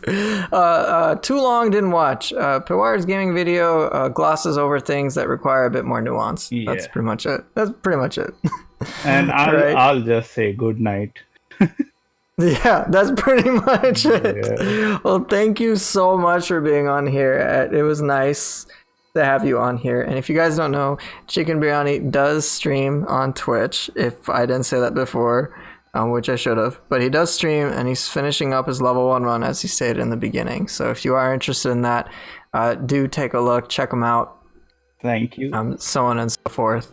But yeah, that's going to be it for today's podcast. I hope today was informative. Hopefully you guys got an honest appraisal of how we felt PWARGaming's Endgame problem video was. And then, as always, if you want us to discuss something, or you want us to answer certain questions, please do leave it in the comments, as I do specifically use them to help guide us in regards to some topics. So this time was a little bit of an exception in that we specifically devoted all of our time to this, but in other videos, other podcasts, we probably won't just talk about one person's video. We'll talk about other things. So again, let us know. We'll talk about it. And thank you guys so much for all the company, the support. And yeah, I guess we'll see you in the next podcast. Any closing statements besides good night?